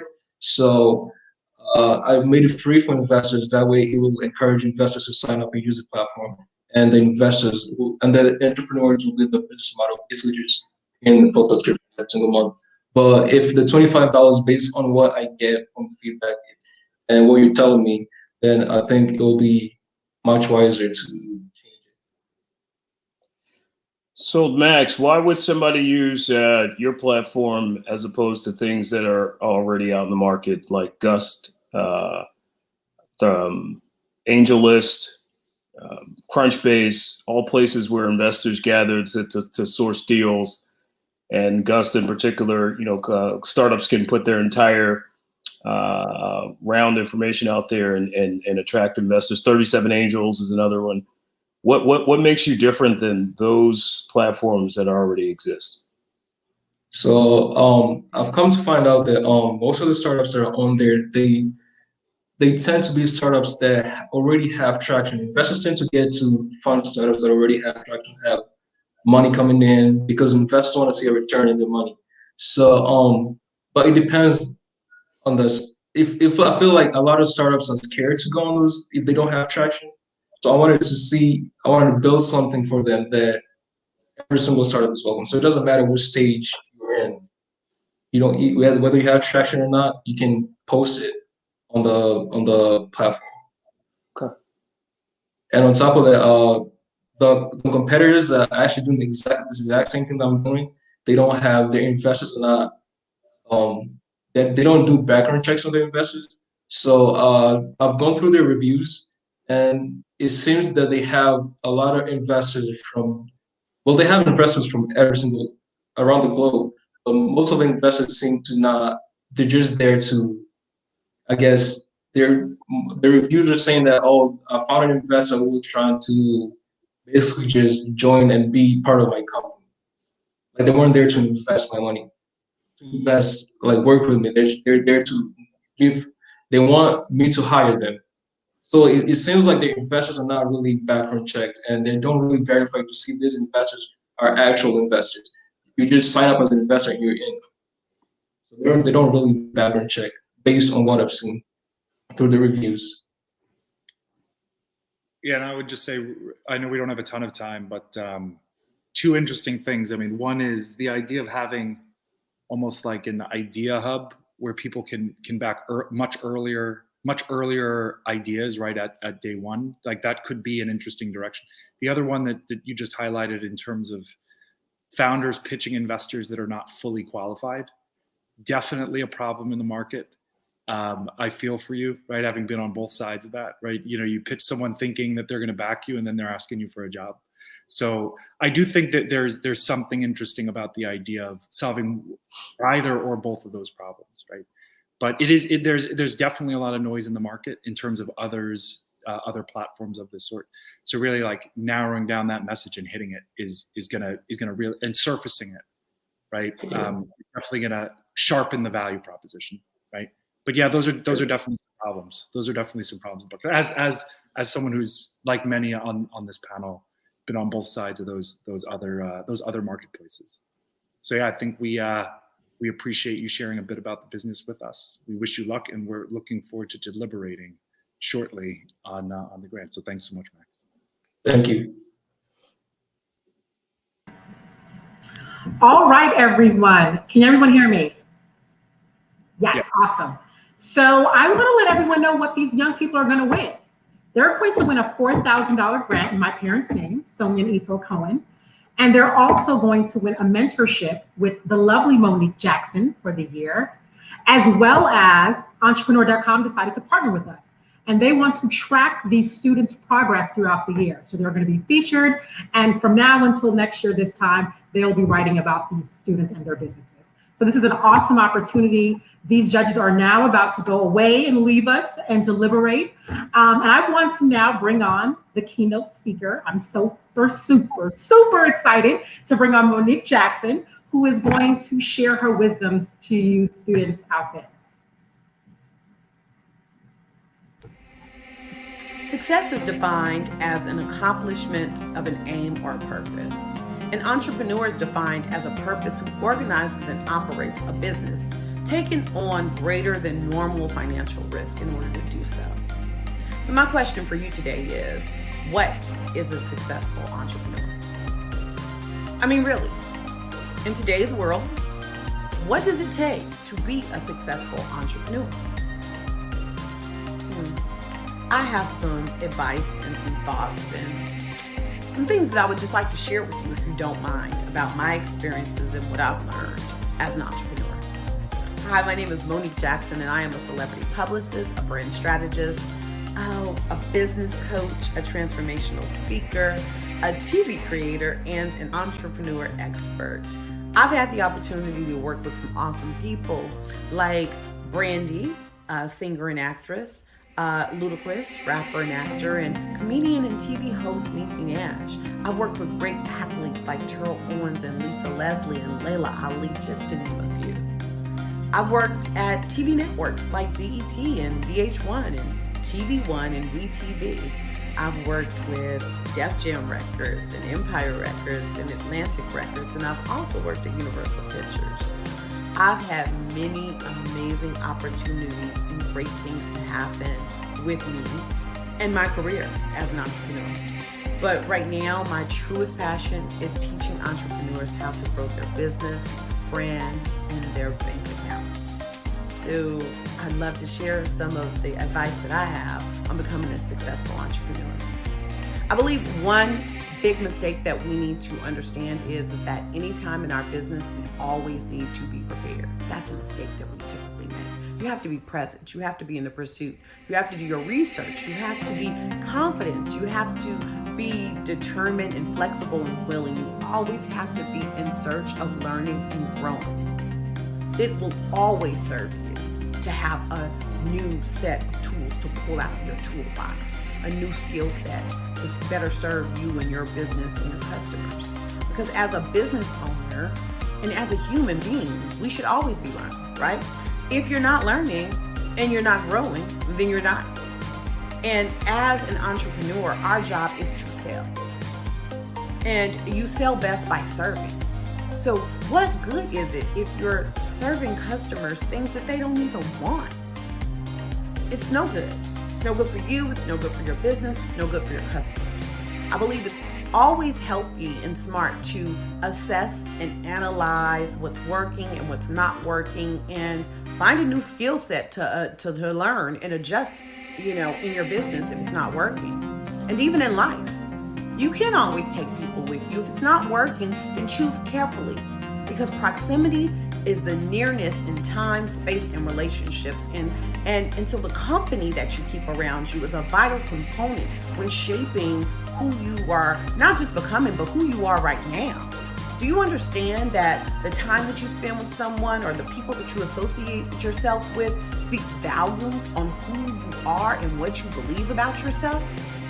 Everyone wants to be on a winning team, but not everyone is willing to do what it takes to stay winning. So assess and analyze and put yourself around winners, and when you're on that winning team, know this, that everyone is expecting you to keep doing your part to win. So you do have to believe in yourself, and you have to know that you deserve that spot on the winning team. And if you know that you deserve the spot on the winning team, in business and in life, you'll never settle for the losing team, whatever that is, right? So just being in that proximity with the winners and having the advantage to be able to look to your left and look to your right and pull inspiration from people when you need it. right? To be able to tap into their resources and to even exchange information and talents. It will elevate you in all areas of your life. But it all starts with you having that deep desire inside to want more, to be more, but you have to believe that you deserve more, right? That's when you step into your greatness. That's when you step in. Don't hold on to your past. Don't let your past hold you to your pain in the present, right? Turn that into your purpose and let that elevate you. Everyone has a story, right? So everyone's dealt with heartache and pains and struggles and loss at some point. Even a baby who's newly birthed into this world is dealing with the loss of the comfort of his mother's womb. So you're not by yourself. But the beauty of that pain in your story, right? And if you focus on that purpose, so if you take the pain and the purpose, it'll put you in a position to win. Because only you have lived it. Only you have experienced it the way that you have. The way that you have. And so that makes you valuable because only you're able to tell your story that way.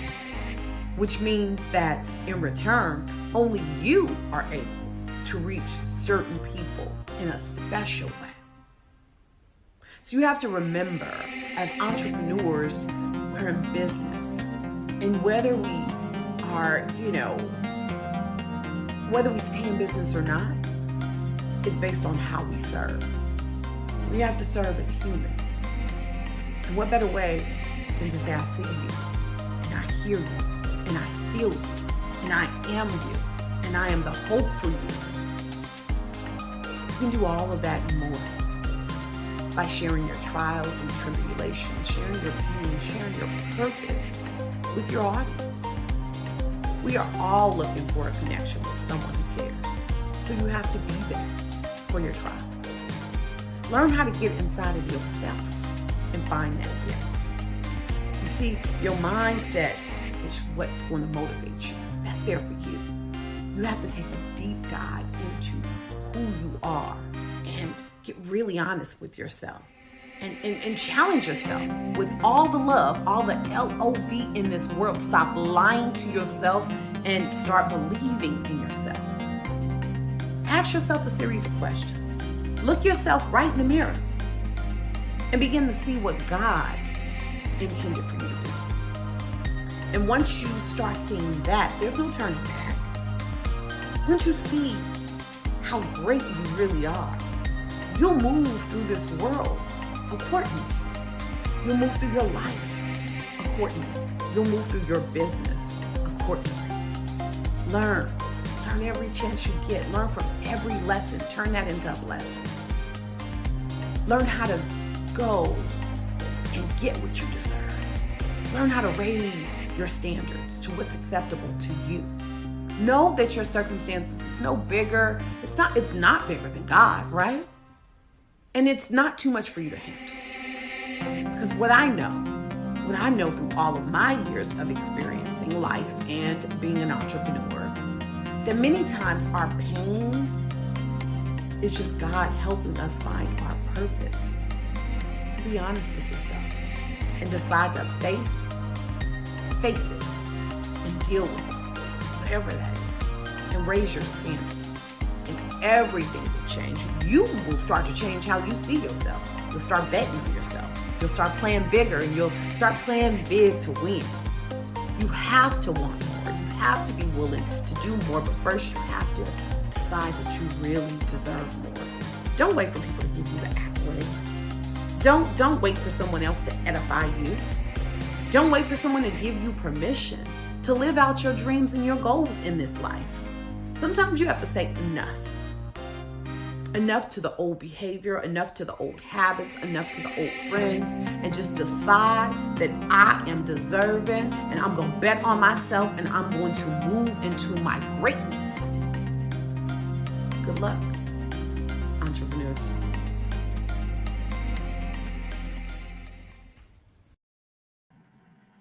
That was such a moving keynote. Thank you so much, Monique, for participating and just giving us a sense of why we're here. All right, this is my favorite part of the day. Well, one of my favorite parts. I'm going to be speaking with this amazing young lady. Her name is Rhea, and we're going to be talking about her journey as a student entrepreneur. So, Rhea. Hi, Lorene. Hi, Rhea. Okay, so everyone, Rhea is, at this point, she's like my little sister. I'm hoping that we can get off at a reasonable time because her and I can just go on and on and on, but we're going to try because of time restraints to keep it to, a few minutes. But why did you start your business? I started my business because I think it's a very popular theme that a lot of reasons that people start a business is because they find a problem. Before they come up with an idea, they find a problem that they want to solve and that they're really passionate about. And for me, that was the student debt crisis. So I worked incredibly hard, like many of you, the first 18 years of my life to get into the best college that I possibly could. The day I got into the University of Pennsylvania was the happiest day of my family's life. It had shown, all their sacrifices were finally worth it. But when I wanted to attend college, I was very, very underwhelmed at the financial options that I had in front of me. So it's a very popular saying that when you go to college, you either have to be in the lowest income bracket or the highest income bracket, because the lowest income bracket is where all the financial aid goes and all their resources go. And then, of course, the highest income bracket doesn't really need the aid and they can just afford, the ridiculously exorbitant tuition that colleges and universities charge nowadays. So I started looking at the landscape of college financing. I found, pretty much there's financial aid, there's family money, there are grants, which grant programs actually haven't even been updated since the 1970s when college cost like $10,000 a semester. And then I started looking at scholarships, and I started looking at the way that kids were finding and applying for scholarships, because scholarships are so important, and so many families rely upon scholarships when their kids are applying and attending colleges. And what I realized was that there is a huge problem and there's huge inefficiency in the way that students were going about finding and applying for scholarships. What we found was that students were spending up to 90 minutes applying for the chance to win $500. Right. And when it comes down to that, students get very discouraged because you're much better off going to work a part-time job where the money is guaranteed. And there's a lot of junk out there. All these no-essay scholarships, they're pretty much just collecting your data and then shipping them off to student loan providers. And then once those student loan providers have your email address, they have your phone number, they can market to you. If you ever take out a loan with them, the scholarship company gets a cut of it. So there's a very murky, kind of shady landscape behind the scholarship landscape, because there is much more money in partnering with these banks and getting revenue share agreements with these loans than there is in actually providing students with streamlined quality access to scholarships. So can you tell us a little bit about your business? Yes, roll into that. Absolutely. So Common Scholarship App is the first scholarship platform that was designed by students for students. Students can come onto the platform. They fill out one profile. It takes less than 5 minutes to fill out. They fill out one personal statement, much like the Common App. And then from there, you're actually able to one-click apply to a variety of scholarship opportunities that have been matched just to you. So we actually have a lot of scholarship opportunities available for young aspiring entrepreneurs, young aspiring doctors, young aspiring artists. There are plenty of scholarship providers who want to give back, and they want to find talented, diverse students who they can invest in. And we are essentially just a marketplace where those scholarship providers can meet these incredible students that need help attending college. Awesome. So I wanted us to go back and forth, but because of time, I'm going to head right into the questions. We had the students send us questions in advance. So we're going to start with Connie from Connecticut. And her question to you is, how do you balance school, personal life, and your business? I'm so glad that you asked this question. To be honest, it's not easy, and it's nothing you really master. You just have to keep improving and getting better at it. But I will say, I don't know who told me this, but someone told me that you need to write down everything that you ever have to do, your entire to-do list, and you have to separate it into quadrants. And you have to do low effort, high impact first, then high effort, high impact second, and then low effort, high effort, impact third, and then low effort, low impact last. So you're basically ranking your tasks by, okay, how much time is this going to take me, and how much impact is this actually going to have? So I might rank maybe a final presentation higher than I would a paper for a different class. So Right. obviously I'm going to go for the presentation first, but I mean, it is very challenging to have a life and still remind myself that I'm 20 and should be 20. Do you on have a top life? of Do you have a life? Do you feel like you're I out of do. time? I do. Okay, good. I do. Some weeks more than others. Next week is exam week. So yeah, I mean, like, budgeting your time, it really is a life skill that has been kicked into overdrive. But honestly, I will say that God bless Zoom University, because it has given me all the flexibility in the world to just kind of tune into school when I need to tune in it, and then kind of be able to just tune out when I want to. So I'm very nervous for in-person classes to resume, because Zoom U has obviously given me But let's a just lot of focus on the flexibility. present now, right? Yeah. Let's focus on the present. So I have a question from Tina from Long Island. What are some of your most memorable setbacks you've had in creating your business? So before COVID, we actually had a completely different business model. And what we were a donor student matching program, where we kind of said, okay, there are a lot of wealthier people, wealthier organizations out there that want to give back. This is a great tax deductible way for them to do that. I actually love this question, because when I was doing my research, I found that there wasn't just a problem with scholarships, there was also a problem with philanthropy. So if you look at the philanthropic landscape in America, and let's just look at the biggest charity in the United States by volume, which is United Way. If you go on, I think it's called charitynavigator.com or one of those websites, you can actually see the spend breakdown of all these nonprofit organizations. And it's like, if for every dollar you donate, about like 14 cents goes to the actual kids. And that's a problem with a lot of nonprofits in America. So what we realize is that people who have the resources to give back want to do so in a way that is transparent, trackable, and something that they can, see with their own eyes. So this is a very, very impactful way where every dollar you give to the student goes directly to the student, and you can actually have an opportunity to mentor that student and see how their grades are doing, keep up with their GPA, keep up with their extracurriculars, and take on a more active role in their life. So before COVID, we were a donor student matching platform. So we had all these donors lined up who said, I want to, support these kids. I want to do X, Y, Z. And then COVID hit. Unsurprisingly, people weren't feeling charitable anymore. So, I mean, I was devastated for 2 weeks, because it was like everything I'd been working on, this entire platform we basically had to start from scratch, because we realized that this isn't going to work anymore, and philanthropy is going to take a hit, because it always does in economic downturns. So we wanted to, the way that we sort of got out of that was we looked at the aspects of the platform that were exciting to the students. And the aspect that was most exciting to the students was the idea that I can fill out one application, and then from there, like, I'm basically just applying to many, many different scholarship opportunities. They weren't actively doing it. We were just trying to match them internally. But we learned a lot from that experience. And what I'll say is that setbacks are very difficult emotionally when you're so invested in your idea. You've poured time, energy, effort into it, and it's your baby. It's your baby. What I will say is that with every setback, with every obstacle, two things. A, treat them as a lesson, because they truly are in it.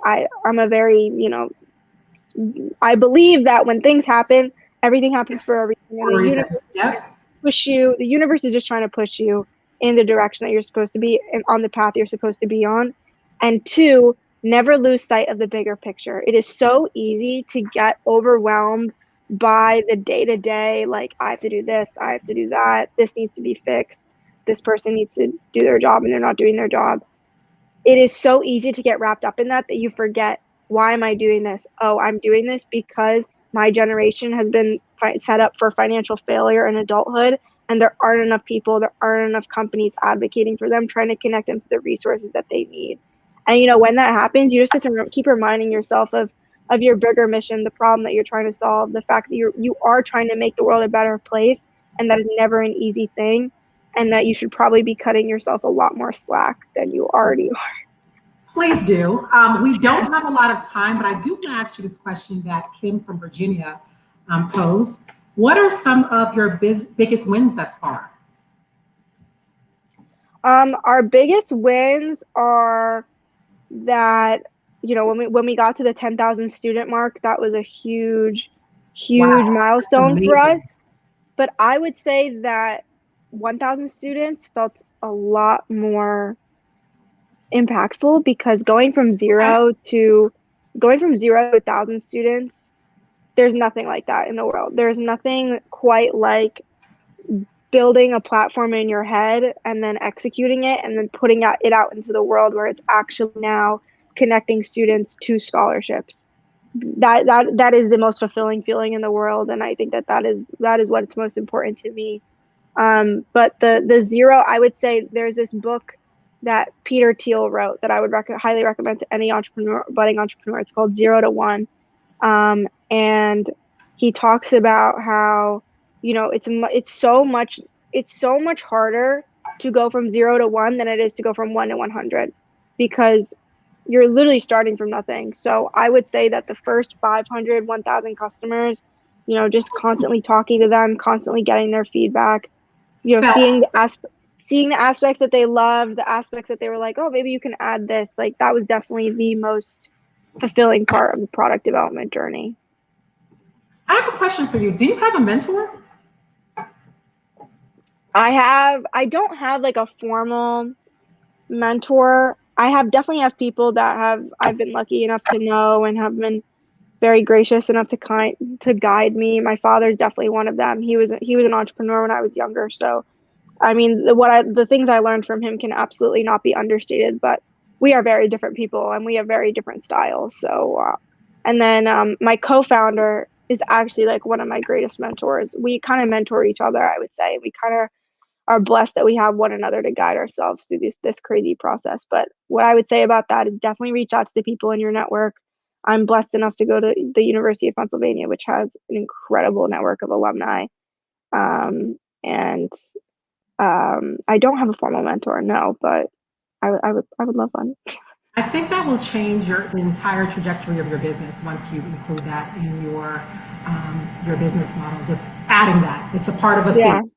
It's just something that you do. I think that it will definitely take you from the point where you are and scale you to heights and levels you've never. Absolutely. With that being said, I think I can push out one more question. Okay. How do you grow your social media? Madeline is asking. She loves your IG page, and she's like, "Well, how did I get to that number?" And not only that, but your audience, they're very engaged. Like, you post something, 20,000 people are responding. What happened? What did you do? So I'm gonna let you in on a little trade secret. We bought a college meme account. Okay. So we basically there are 3 types of ways you can grow: build, borrow, buy. So we decided, and you always have to look at those 3 options and see which are your most cost effective and which is going to be your best. Organic growth on social media nowadays is very, very difficult and is very, very time consuming. We decided to, since our main demographic is college students and is students, that our social presence should be in the form of memes, something that college students can interact with. They're sharing that with their friends then, and then their friends are clicking on our profile, their friends are clicking on our website. We found a college meme account that had great engagement, great followers. The guy had been building it up for 6 or 7 years, and we acquired that. And we did lose followers when we started posting our branded content, But I mean, as that always goes, that's how we did that, and then now we're able to kind of use that to capitalize and grow it back up. But that's how we went about that. Well, I'm going to call you offline, and we're going to chat, for a few hours. But Rhea, thank you so Absolutely. much for coming here. Thank you so much for inviting me. Of course, anytime. I'm hoping to see you next year. So that's a hint. Absolutely. But thank you so much, and we'll talk soon. Absolutely. Thank you guys so much. All right, here it is. It's the time we've all been waiting for, the final two. The judges are coming back. I'm excited. Drum roll, please. I'm in the corner, leading away. I want to know if the judges, do you guys want to announce, or do you want me to do it? I want you guys to announce. Shelton, I feel it. Do you want to announce? All right, I got to unmute. Okay. We had two, right? So our two that are going to the next round, I guess it's called, one is Life Hack 101. Woo! And then also Timeline. Yay! Awesome. Thank you, Shelton, and thank you, judges. I think now we're about to head into round two. I'm excited. Hey Sarah, did you invest in Life Hacks 101 yet? Hey, no, I went and bought Bitcoin instead. Don't be a Sarah, people. Let's go over why you should invest in Life Hacks 101. Be a part of the change you wish you had growing up and all that you were left to figure out without advice or guidance. Our target audiences are already showing high interest based on an initial survey with top answers falling under personal finance and personal development as topics young adults wish they had learned. With a market saturated with the typical e-learning for academics, Life Hacks 101 would set the mark before copycats follow behind. The grant will be distributed across 3 sectors: prototyping resources and tools for the technology required to support our online services, content creation for the various forms we'll distribute our services, and technical and user experience, addressing how customers will interact with our products.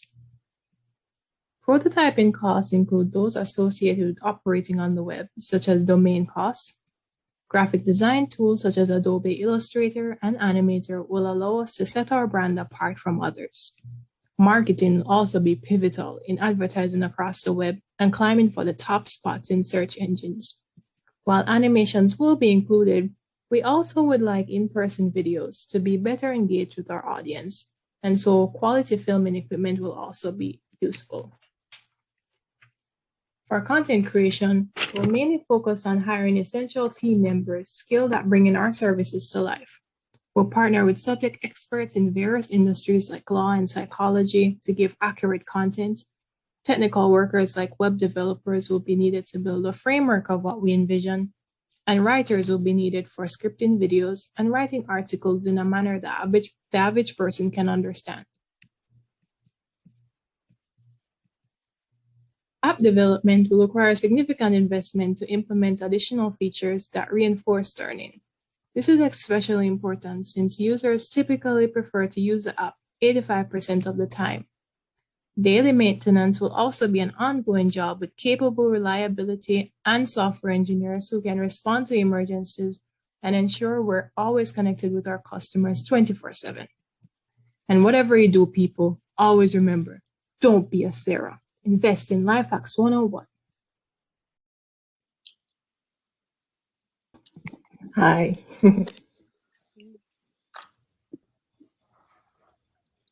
Well, so thanks for spending a little bit more time with us. We heard the first round. If I have one question, and then obviously we'll do a round robin. I was curious. This topic of differentiation came up in our last call, right? Like, how, where do you feel like you can do some things differently than some of the other, content platforms out there focusing on, for example, financial inclusion? Like, where can you do some things different and better than what's out there today? Yeah, I'm happy you asked that. So in terms of where the other platforms are at, in terms of competitors, if you log on to Khan Academy right now. It's very sparse in terms of sectors outside of traditional academic subjects. Personal finance is on there, but it's practically nothing. Other competitors such as Udemy and so on and so forth, they do offer some untraditional courses in that scheme, but it's very shallow. It's clickbaity topics like how to unlock this mindful power, how to increase your productivity by 150%, blah blah blah blah blah. It's in a fake manner instead of direct information as serious as you would present mathematics or English. So this is information. What really poses Life Hacks 101 as different is that it's treated with the same respect as you would treat other aspects of your life. It's poised on building success and happiness outside of just your career. So it's building your financial literacy, making sure that you know your rights as a citizen. That's so important. Whether or not you plan on using them, that's your right. You should know. Digging into those questions of what type of person you are, what is your purpose in this life, without some like really shallow YouTube video on very vague questions that don't give you tactical and direct direction about how to approach your life in this way and figure out things on your own. It's also explaining things to you in a direct manner, going to the foundation of it. What do you need a credit score for? Instead of just saying you need a credit score, so here's how you properly use a credit card. When people don't even understand how these things are applying to their lives, how it's applied to the system, how things are evolving from the very base to how it affects their life. So those are some of the ways that we stand out from the competition, and I think a lot of people would appreciate that. Giselle, you mentioned something that I mentioned in our deliberation. I'll give you behind the curtain a little bit. You talked about some of the clickbaity social media type of information. Think about this though. What if you could capture, there are millions and billions of eyeballs obviously watching YouTube videos, TikTok videos, and IG reels that are of varying quality of reliable information. But if you could add a strategy to capture those eyeballs with real information that's vetted, that's valuable, that is from true subject matter experts, and not just somebody that's self-appointed, it'd be an interesting strategy for you to scale your company by capturing that movement of many of the life hacking TikToks and IG reels that are out there, which, you know, again, I appreciate you as a scientist, as an engineer, looking at those as needing to have credibility, but you could insert yourself into that stream and capture a real current if with the right strategy there. Yeah, absolutely. Thank you for that. That's actually one of the marketing strategies that I'm planning on building out. Not trying to like knock the social media influencers, but there definitely is something to be said in the Valley that could go with hybrid. Definitely looking into collaborating with certain like personal finance social influencers like Stefan Graham, for instance, having on a live stream to talk about like current trends in personal financing. How do you explain to a student fresh out of college the importance of investing? What does investing even mean to them? What the heck is a stock? Like going to the basics and talking about how these things can affect their lives, as well as finding other ways to merge with like online media platforms like Instagram and Twitter and making these things more interesting to talk about. Yeah, that's absolutely something that we're looking to merge. And again, trying to differentiate from other brands instead of just waiting for people to come to us, or really pushing to try to reach out to other people in that way, especially with our target audience, which is generally millennials and Gen Z. So trying to stay on task with going into what people like, what they're paying attention to, while still remaining true to our values and bringing the basic foundational information that people are missing in their lives with these topics. Thank you. What are you thinking about the data that you're going to be bringing together? Because again, you're talking to millennials, you're talking to in different genres of from finance to whatever. right? You're going to have a lot of data that comes in. How are you going to do that? Because in the end, with data, of course, you sell the data. But again, how are you going to bring that in? So in terms of the data, still navigating that landscape, but I do plan on talking to a team of professionals in terms of the types of data that we could use from the different topics like personal finance and like civil rights, for instance, to pull in and connect that to our algorithms to work with in terms of especially like the tracking services, for instance, with personal finance, how that could be best utilized. Data, aside from the actual data between the framework of the website and the app, in terms of collecting data for like marketing and seeing what the target audience is actually interested in, already kind of started that. I have sent out a survey to see the landscape of what people specifically are interested in, leaving that question open-ended in terms of what you wish you learned in school. In general, the majority of our answers did come from personal development and personal finance, with personal finance being the number one thing.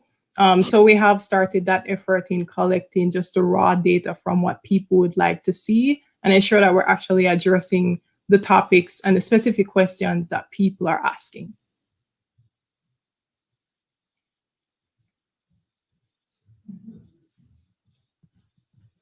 I think we are out of time here. Okay, thank you so much. Good luck. Thank you so much, Giselle. Hi, I'm Rachel, and welcome to Timeline, the app that will let you know what the current wait time is in the security line at the airport. Let me show you how it's going to work. Obviously, financing our MVP, our minimum viable product, is going to take a few different components, and we're going to need to focus on a full stack development project. We have our marketing, which is the final step, our project management, our front end, and our back end. Now, assembling the team. We're going to need our software developer to help us build the app. We actually already got that. Close friend of mine who just graduated from Queens College is a top-notch software developer who's been searching for a job in what is currently a rather difficult market.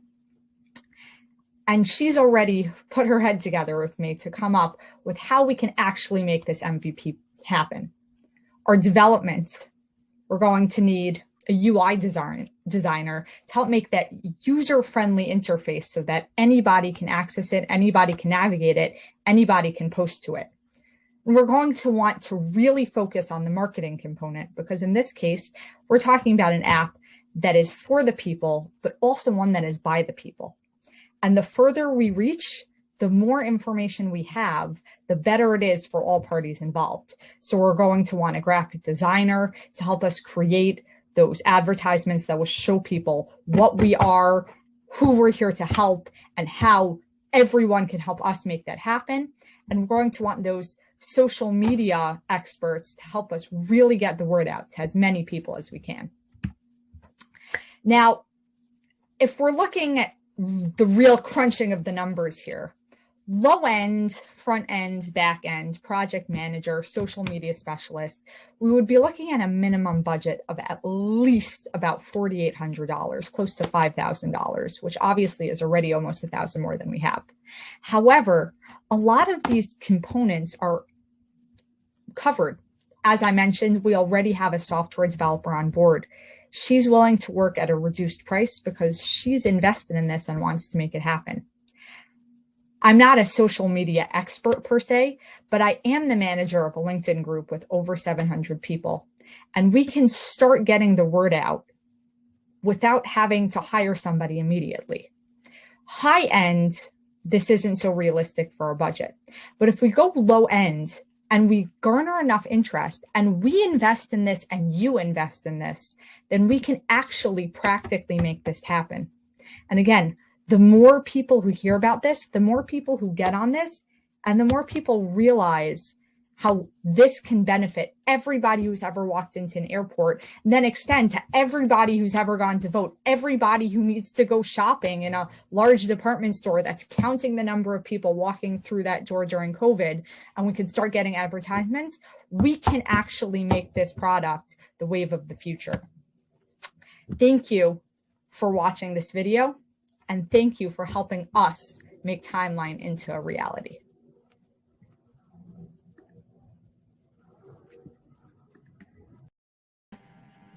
In case you're now tuning in, I just want to inform everyone that because of religious observances, Rachel has to put in her questions before time. So that's what we're about to see.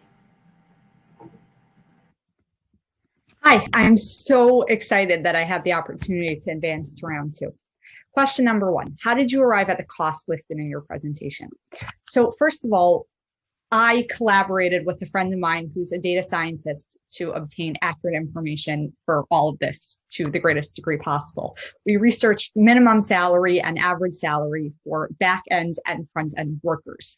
Because it's an MVP, the people who would be assembling our beginning team wouldn't necessarily be getting paid, and for sure wouldn't necessarily be getting paid typical salary. We actually currently have a team of female programmers and data scientists who are working on a project at no charge because we're starting out and this is an opportunity for us to expand our repertoire, get some good experience, or for them, I'm collaborating in the ideas department. Therefore, we put together, theoretically taking into account that there obviously would be certain team members that we don't currently have and that we would want to offer a salary for, especially as it had the opportunity to grow, we would be able to shave off some of those average salary components. We used information from the computer programmer and data scientist to estimate approximately how many hours of work would need to be invested in order to create the MVP, and we planned our budget accordingly. If we had to prioritize our capital, which area do you think you should invest your capital based on your roadmap? So obviously, just starting out, the priority for an MVP is the development components, right? The programming and the user interface. And because this is an app that involves information, real-time information, there would need to be a big focus on data scientists and machine learning engineers who obviously charge much larger salaries, although we do have a starting one on the team, which is a big step. That would definitely be the priority in the beginning for capital. Obviously, for an app like this, marketing would also be an essential component, but number one, marketing costs less, especially because we would really want to use social media as a forum. So aside from paying those social media experts, there would be fewer marketing costs in that capacity. And number two, as I mentioned, we would really capitalize at the beginning on the free marketing opportunities that we have, on the social media groups that we operate, that we have access to on our own, as members of Queens College, seeing if we collaborate, if they would be able to spread information for free or at a very low cost. And that would allow us to get the information to thousands of college students who would, number one, maybe be interested in utilizing a service like this, and number two, in helping us spread the information. Question three, what is the cost of government clearance to access this kind of data? So according to the Department of Homeland Security, the mobile apps never have direct access to the database peer access to the TSA network. And we already discussed the fact that a lot of this data, especially the self-reports, should not be violating any type of government prohibition or regulation. All of that should be free. In addition to that, the TSA posts database information online. They have a file containing all airport and checkpoint data that's available to the everyday consumer. So we would have access to a lot of the information. I don't foresee there being government clearance information that would need to be purchased at this point. Question number four, do you think your marketing budget is adequate for this national business proposal? Explain why. Obviously, if we were really to move forward with this at a national level, our budget would be considerably larger. However, number one, At this point, we're discussing an MVP. We already discussed marketing costs less, especially if most of it takes place on social media. A lot of it would have very low costs, if cost at all. Number two, we wouldn't be starting at a national level. We would be starting, let's say, in the tri-state area or even in New York City, starting with some of our home airports that we really have the greatest access to the population using, and spread from there. New York to tri-state area to East Coast, and so on and so forth, building up all over the country. And as I mentioned, once we get this MVP off the ground, we get a user base, then we can interest kiosks and other small businesses in the airports in purchasing ads that we can give to the consumers who are currently in their location. Obviously, the next step, question number 5, if your business supersedes your low-end budget, where do you plan to get additional funding to support timeline development and marketing for a nationwide campaign? So number 1, again, a very key component would be those ads that would be specific to location. Again, no other personal user information. We're just utilizing location, but that would be all that we need. And obviously after that, we could present this to venture capitalists and investors, and we could really make this into a project as it spreads, as it gains a following. Question 6, for this high-level app that you are trying to develop that will require high-level update and maintenance for millions of users across the country, upon analyzing your budget, how do you plan to maintain these updates? So once you have the app, you have the software, you have the user base, it's really just about keeping a software development team to maintain the features and add new ones. And by the time we get there, by the time we get to a nationwide level, then yes, we're going to need to hire employees. But if, and hopefully when this actually takes off, and there are millions of people all over the country who are using this service at airports all over the country, then we really have a very, very strong market for advertising for anybody who's running a business in or near an airport, especially because people will now be able to budget their time more effectively. I now know exactly how long, or almost exactly how long, I'm going to be waiting on the security line. And I know where I can grab my breakfast burrito when I'm on my way to my gate to board my plane. Thank you so much. Thank you again for this opportunity.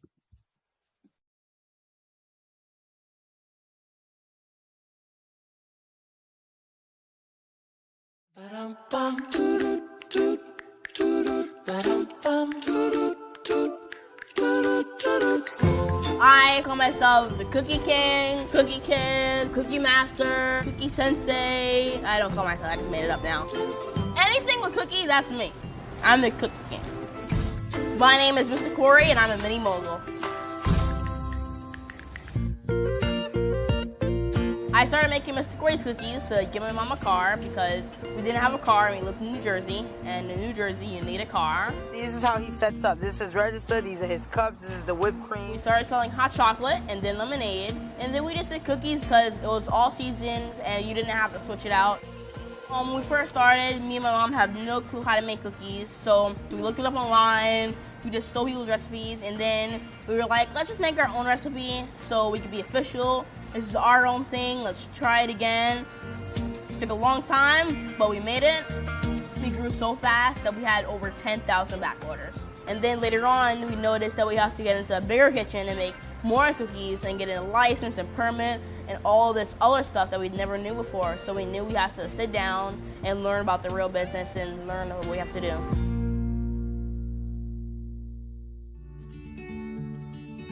I had my son at 16 years old. We went through a lot of challenging times, from foster care to homeless shelters.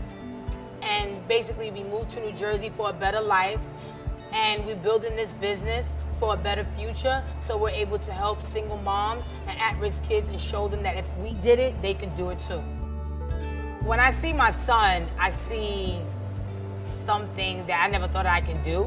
Because when I was raising my son, I just was raising him the best way I saw, and I wanted to give him a better life than what I had and a better opportunity. My mom and I, we have a great relationship. She helped me for the business, I helped her with the business. We all help each other. She's not like no one else you would know, so you can't make a second copy of her. Today, what we're doing in our test kitchen is creating our signature birthday cookie, but instead we're gonna do a 4th of July cookie. And we're gonna have mad fun because it's cookies. Yes. This is when it means business. When Corey puts this on. The amount of money Mr. Corey's cookies make is really classified, but my mom, she gives me a few bucks so I can buy more clothes and ties and fashion. Look what you did! What's next for Mr. Corey's cookies? Maybe fashion, and then we also want to ship internationally and spread more love across the world. We have no preservatives, no additives, no garbage that you can't pronounce, and we ship straight to your door.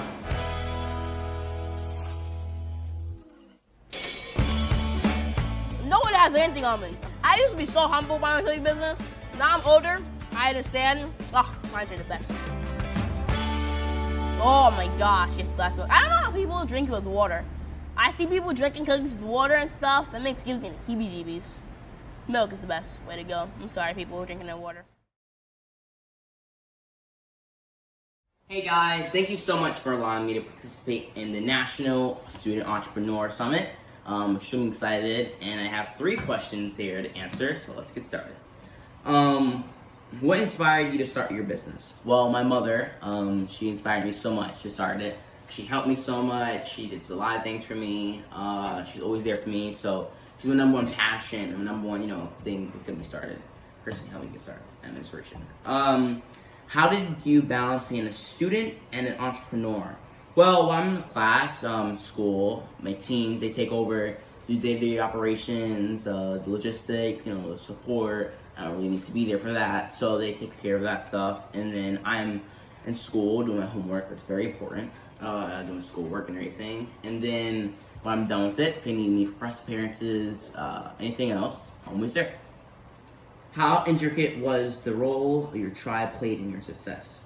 Well, it's very important to have a team, people around you who know what you want to do to become successful. They know what your passion is, and they have expertise in what you want to do because they have the knowledge and they can help you succeed. So it's very important to have people around you supporting you. And bonus question: what is next for you? What is next for Mr. Corey? A lot of things coming out in the future. G14, like I always say. New cookies, new flavors, new ideas, new programs, a lot of different things coming out. So see you in the future, and mwah, eat a cookie. Remember, always eat a cookie every day.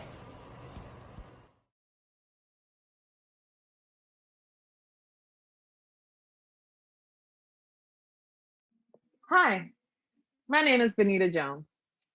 Thank you for participating in the National Student Entrepreneur Summit.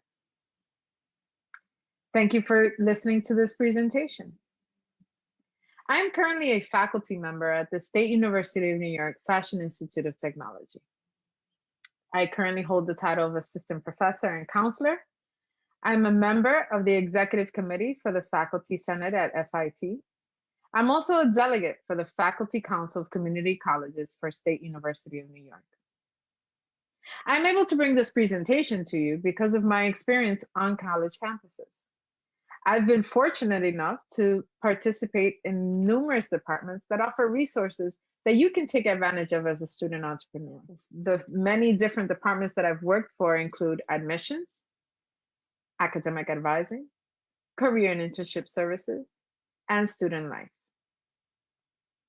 Now let's talk about how these different resources can assist you and help you build your entrepreneurship endeavor. You'd be surprised at the different ways and the different resources that you're going to find as a student entrepreneur on campus. The first one is academic advisement. An advisor in the Academic Advisement Center can help you find coursework that is relevant to your entrepreneurship goals. This coursework can link into your curriculum. This coursework can link into a minor, or it could just be courses that you take in excess that would assist you in the different skills that you are looking forward to having as an entrepreneur. The advisors within the academic advisement can also assist you in connecting you to campus resources. Remember, they work throughout the day connecting to different departments, including chairpersons and staff that can assist you directly. They have all those contacts that you need. The next step is their academic department. And by academic departments, I mean you can take advantage of speaking with chairpersons, faculty, as well as students within these departments that can offer you assistance with services that you may need. For example, under marketing, accounting, and media and communications, these are all areas of any entrepreneur should be taken advantage of. And sometimes you have students that have to build out projects and different activities for companies in order to pass their classes and to be used academically. You can take advantage of that by making sure that one of these students takes your company and builds out a project that will benefit you and them in the classroom. The same can be said for art and design. An art and design student can help you build out the graphics for your brand. Science and technology. Science and technology majors are hitting all different avenues of innovation that can assist you no matter what industry you're in. You can build an app that can link directly to your entrepreneurship efforts. Math and statistics. You would think that you wouldn't be able to take advantage of these programs, but you can. The statistics that you need in order to build your marketing can be analyzed by students or faculty that can help you within those two programs. There are also industry-specific programs. For example, at FIT, we have the Cosmetics and Fragrance Marketing Program. If you're within the industry of cosmetics and fragrance, you can touch base with the faculty within that program or students within that program to build projects that can assist your entrepreneurship effort. Another area that's academic that can assist you is, for example, a writing center. A writing center would be able to help you out to build out eloquent communications to different avenues. It can help you build out your business plan. It can help you build out a press release. It can help you build out any form of communication that your company needs to put together in order to professionally communicate with any form of company, a pitch. There's so many things you can take advantage of with the Writing Center. Career and internship offices. This office can connect you directly with companies that are affiliated with your industry. They have so many different connections, and based on the different programs that use this office, you can take advantage of, let's say, an advertising company. You can take advantage of a media and communications company. Sometimes these companies are not looking for interns and they're not looking to source out careers for students. Sometimes they're looking to offer mentorships. And this is something you can take advantage of through that office. This is also a department that you can use as a source for data relating to student career interests. You never know what data they have that can benefit you as a student entrepreneur. Which leads me to my next office, that resource that you can take advantage of. That's the Institutional Advancement Office. Most people have no clue what this office does on campus. But what they do is they collect data, not just data from students, but data campus-wide and data around the community that the campus is in. They can provide you data for your market research.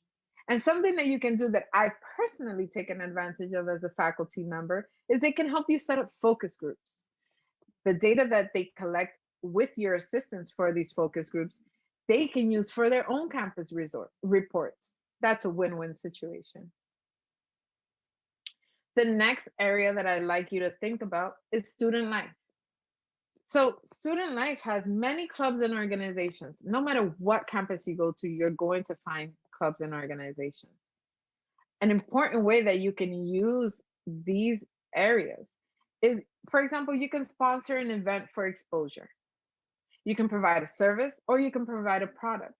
And this doesn't necessarily have to be just an on-campus event. This can be an off-campus event as well. Through clubs and organizations, you personally can join nationally affiliated business organizations. Some of these organizations focus in on entrepreneurship, others on leadership, marketing, accounting. There's so many different organizations out there that you can take advantage of.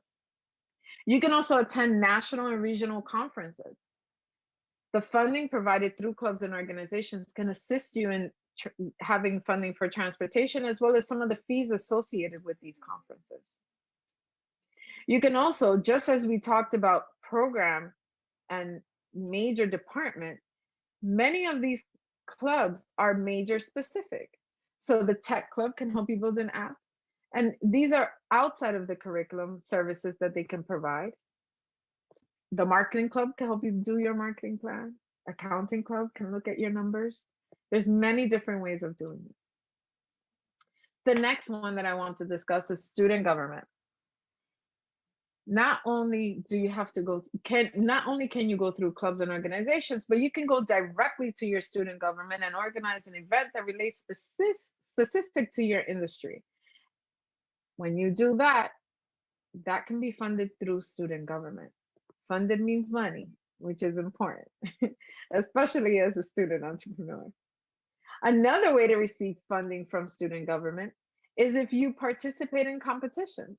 If you participate in a competition as a student, you are a form of representation for the college. And student government can use student funding to assist you in, again, as a funding resource for fees, transportation, as well as any other expenses that you may incur as part of your competition. Now we're talking about competitions. There's so many different forms. There's college competitions, which means in-house competitions through the different programs, their events, or different organizations on campus.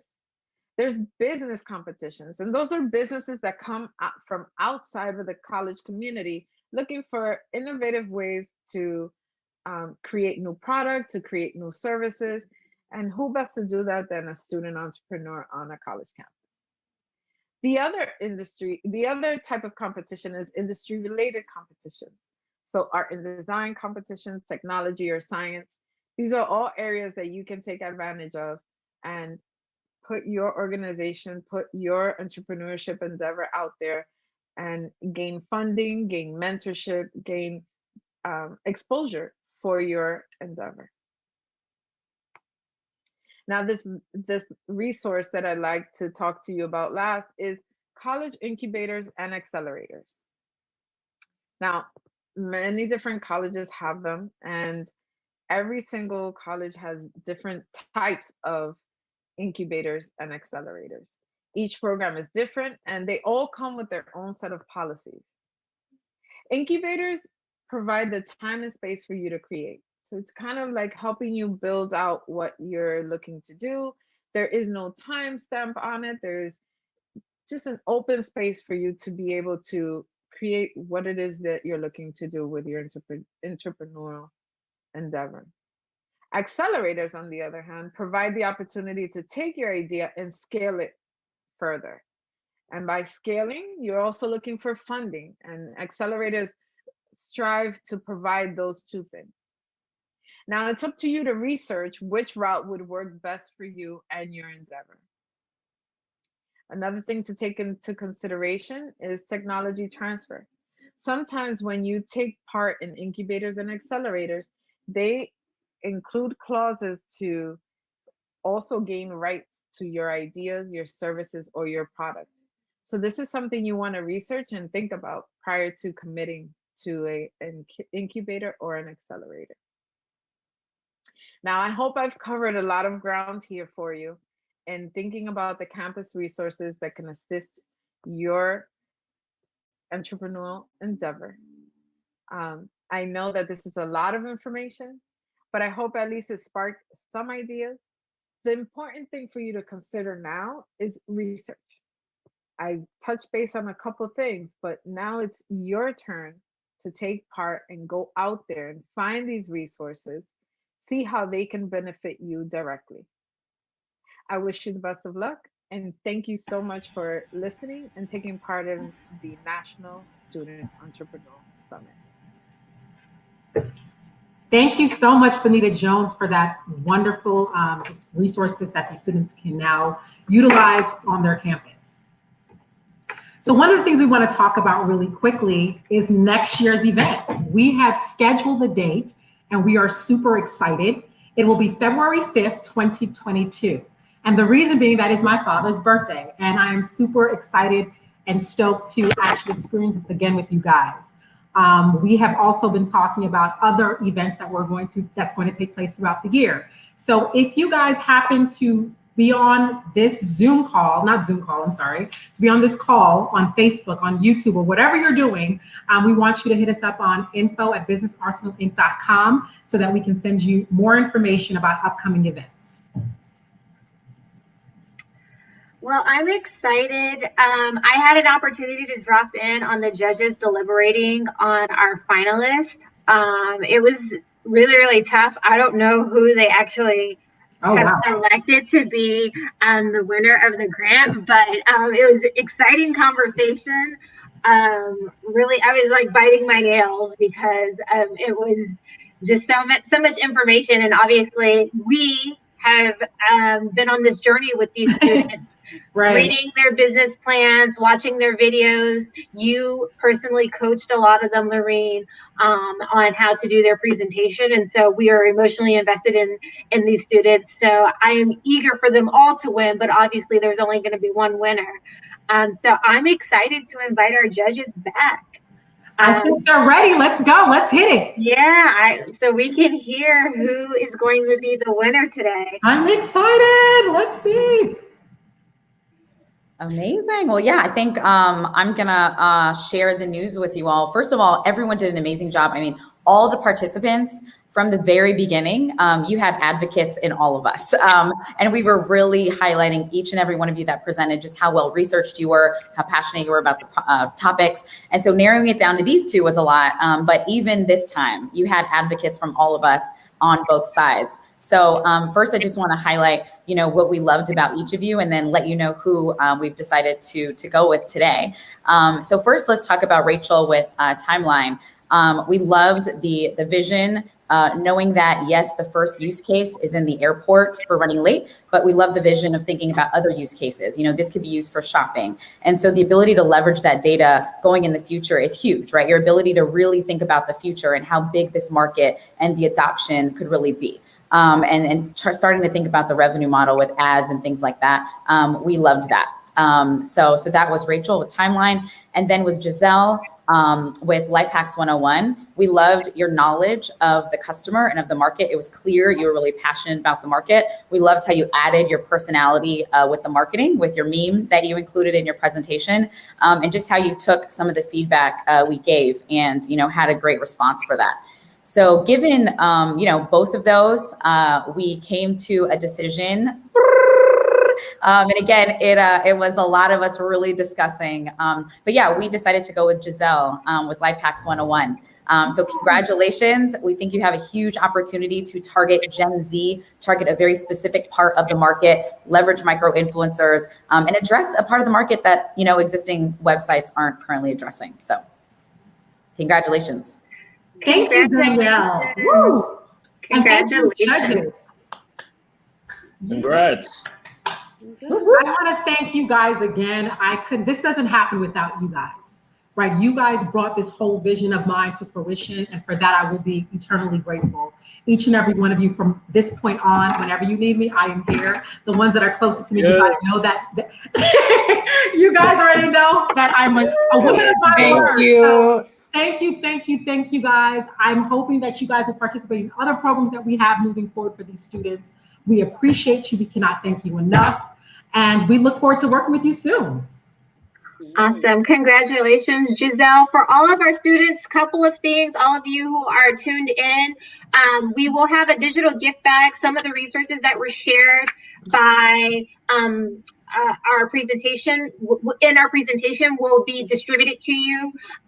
There's also opportunities for you to sign up for some of our other events that are very educational and informative, and pair you with mentors through Harvard Alumni Entrepreneurs so you can get feedback on your businesses, as well as all of the students that participated today. You all get access to an 8-week course. That's a little off, but we'll just send them out what they're getting. Okay. We will send you out this is live, so we will send you out what you all get access to. But thank you all. And I think there was a prize for the runner-up, Lorene. Yes. So the runner-up will also get a $500 grant that will allow them to hopefully go towards Facebook or Instagram marketing. We were happy to get this from, I believe, Geek Nerds. You know, I'm so bad with this.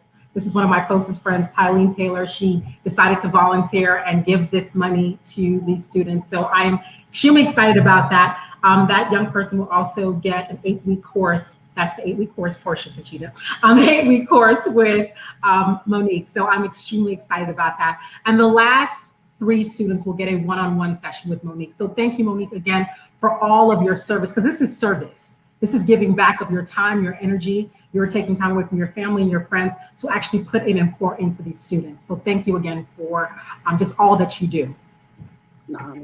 And Giselle, if you want to take a moment to give a few words, we all congratulate you. You did a great job. Thank you so much, Giselle. You were amazing. You were excellent. I am so proud that you will be the first person to receive the Sonia and Etel Cohen grant. You'll receive your mentorship from Monique. You'll receive a year-long entrepreneurs.com partnership, which will allow you to share your business with the world. So I'm extremely happy and thrilled for you. Yeah, first off, I just want to thank everyone, including all the judges. Thank you so much, Lorene, for your feedback on my videos and just in terms of presenting my best self from the initial round. Yeah, I'm definitely in shock right now. I definitely didn't have like every single thing planned out, but I just kind of decided to dive right in. I was really passionate about the I've seen it now, graduate in 2 months. It's a problem that. So yeah, I'm definitely excited to build this out and I share with everybody else who needs it. So yeah, definitely still in shock, like definitely. And you are not done with me. You will hear from me every single month. I am there with you every step of the journey. I'm so proud of you again. And I look forward to all the amazing things you have in store for you in your future. Thank you so much. Thank you so much again for this opportunity. So what I want to do now, I know I did it before, I'm going to do it again. Please do not, I don't want anyone to get annoyed with me, but I want to thank everyone that participated. I want to thank Bonita Jones. I want to thank Jasmine O'Neill. I want to thank Christina Williams, Ada K. West, Danielle Leslie, Shelton Mercer, Jay Alexander, Doug Romanoff, Monique Jackson, Dwayne Jones, Lydia Smith, and Conchita Tucker. Thank you all, and thank you all for all that you do. And now I'm going to close out with something. So if you know me, every morning I start off with meditation. I believe in a strong morning routine. And one day I happened to look on the screen and I saw a video. I saw portions of it with Chadwick Boseman on it. And I said to myself, wow, this just gave me chills down my spine. And he was focusing and talking to students, not only to student entrepreneurs, but he was talking to students in general at Howard University. And some of you may have watched it, but I just thought it'd be a great way to close out this afternoon with all of you. And so we're going to run that now. And we look forward to seeing you guys next year.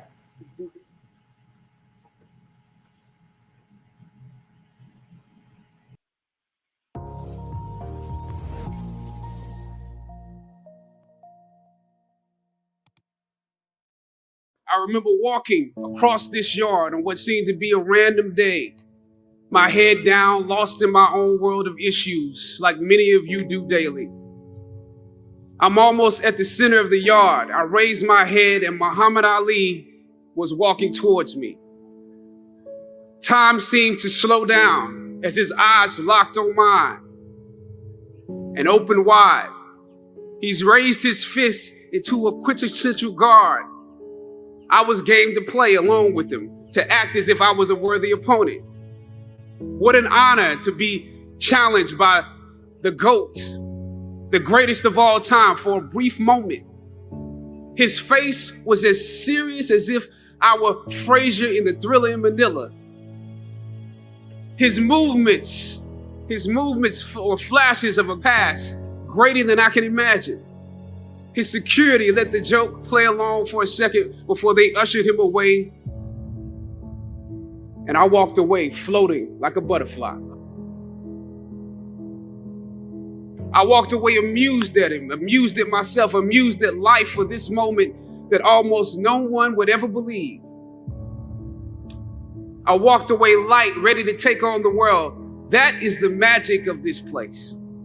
Almost anything can happen here.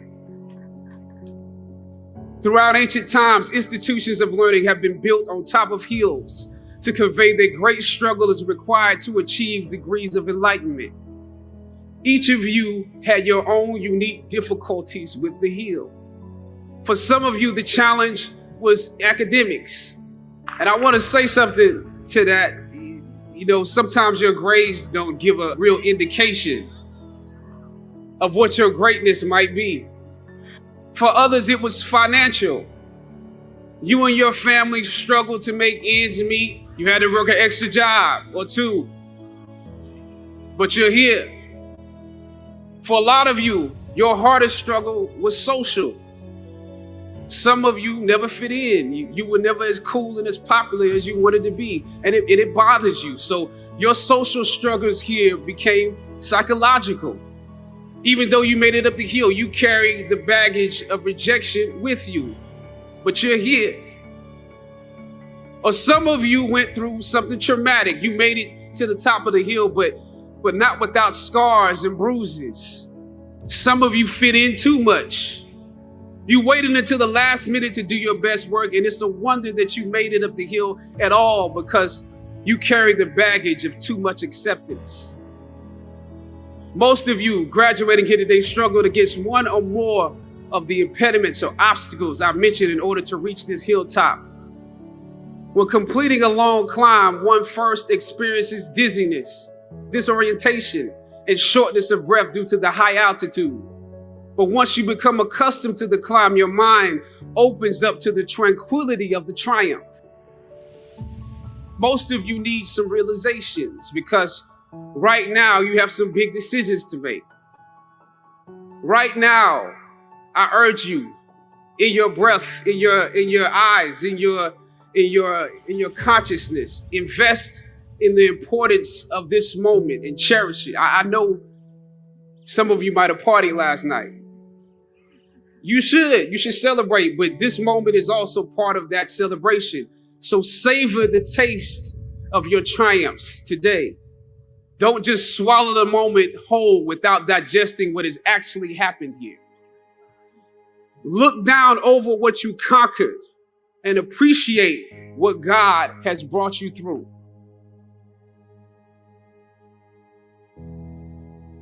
I was on a roll when I entered the system of entertainment, theater, television, and film. In my first New York audition for a professional play, I landed the lead role. From that play, I got my first agent. From that agent, I got an on-screen audition. It was a soap opera. It wasn't Third Watch. It was a soap opera on a major network. I scored that role too. I felt like Mike Tyson when he first came on the scene, knocking out opponents in the first round. With this soap opera gig, I was already promised to make 6 figures, more money than I had ever seen. I was feeling myself. But once I got the first script, and with soap operas, you very often get the script the night before and you shoot the whole episode in one day with little to no time to prepare. Once I saw the role I was playing, I found myself conflicted.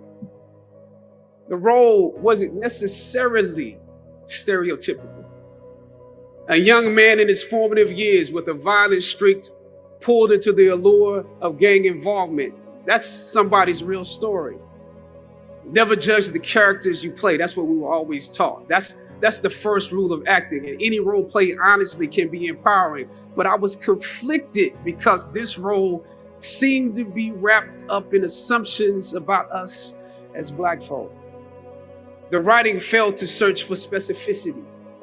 Plus, there was barely a glimpse of positivity or talent in the character, barely a glimpse of hope. I would have to make something out of nothing. I was conflicted. Howard had instilled in me a certain amount of pride, and for my taste, this role didn't live up to those standards. It was just my luck that after filming the first 2 episodes, execs of the show called me into their offices and told me how happy they were with my performance.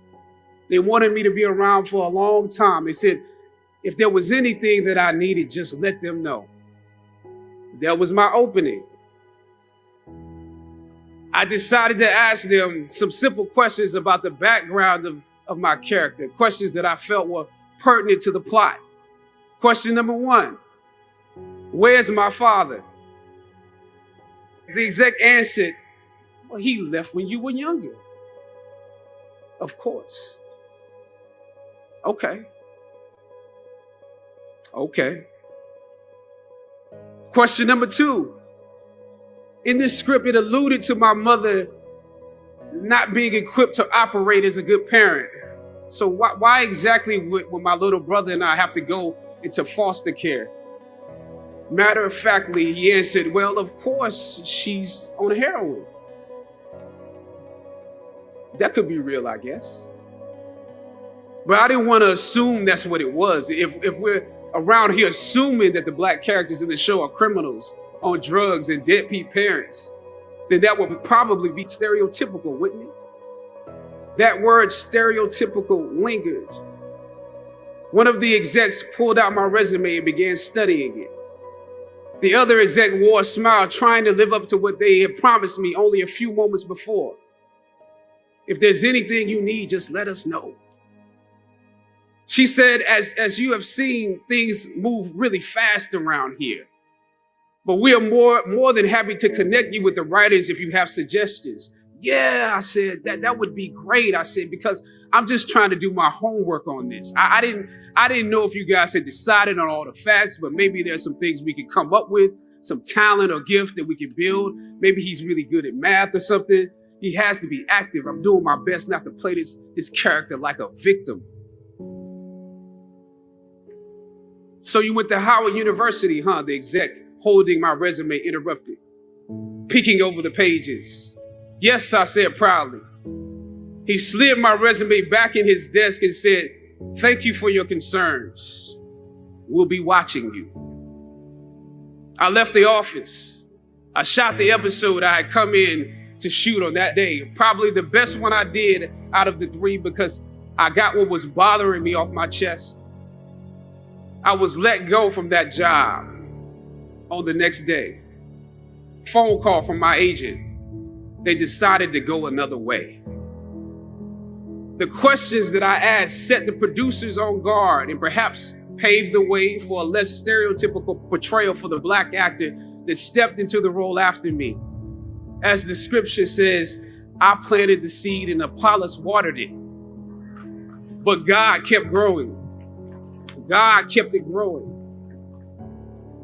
Yet and still, when you invest in a seed, watching it grow without you, that is a bitter pill to swallow. A bitter pill. Anybody that's ever been fired knows what I'm talking about. Even if you really don't want the job, when they let you go, it's like any breakup. You act like you don't care. I didn't need that damn job anyway. I didn't need them. But when you have those moments alone, you start to wonder if there was a better way to handle it. And if you could have handled it better, maybe you could help your family. And then before you know it, you're broke. And you find yourself scraping together change just so you can ride the subway so that you can get the next job. And maybe if you could book something else, that would eclipse the feeling of doubt that's building. But it seems like you can't pay them to hire you now. My agents at the time told me it might be a while before I got a job acting on screen again. Well, that was fine because I never wanted to act in the first place. And I definitely didn't want to be caught dead going after a fake Hollywood pipe dream. I'm more of a writer-director anyway, so forget their stories. I can tell my own stories. As conflicted as I was before I lost the job, as adamant as I was about the need to speak truth to power, I found myself even more conflicted afterwards. Sometimes you need to get knocked down before you can really figure out what your fight is and how you need to fight it. At some point, my mind reverted back to my experiences here, to the professors that challenged me and struggled against me. Finally, I thought of Ali in the middle of the yard. In his elder years, drawing from his victories and his losses. At that moment, I realized something new about the greatness of Ali and how he carried his crown. I realized that he was transferring something to me on that day. He was transferring the spirit of the fighter to me. Sometimes you need to feel the pain and sting of defeat to activate the real passion and purpose that God predestined inside of you. God says in Jeremiah, I know the plans I have for you. Plans to prosper you and not to harm you. Plans to give you hope and a future. Hear me well on this day. When you have reached the hilltop and you are deciding on next jobs, next steps, careers, further education, you would rather find purpose than a job or a career. Purpose crosses disciplines. Purpose is an essential element of you. It is the reason you are on the planet at this particular time in history. Your very existence is wrapped up in the things you are here to fulfill. Whatever you choose for a career path, remember the struggles along the way are only meant to shape you for your purpose. When I dare to challenge the system that would relegate us to victims and stereotypes with no clear historical backgrounds, no hopes or talents, when I questioned that method of portrayal, a different path opened up for me. The path to my destiny. When God has something for you, it doesn't matter who stands against it.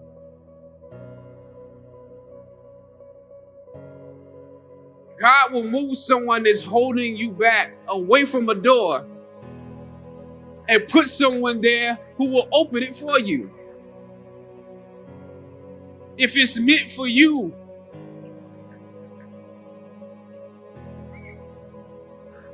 I don't know what your future is, but if you're willing to take the harder way, the more complicated one, the one with more failures at first than successes, the one that has ultimately proven to have more meaning, more victory, more glory, then you will not regret it. Now, this is your time.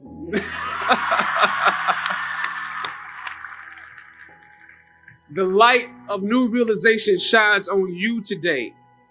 Howard's legacy is not wrapped up in the money that you will make, but the challenges that you choose to confront. As you commit to your past, press on with pride and press on with purpose. God bless you. I love you, Howard. Howard forever.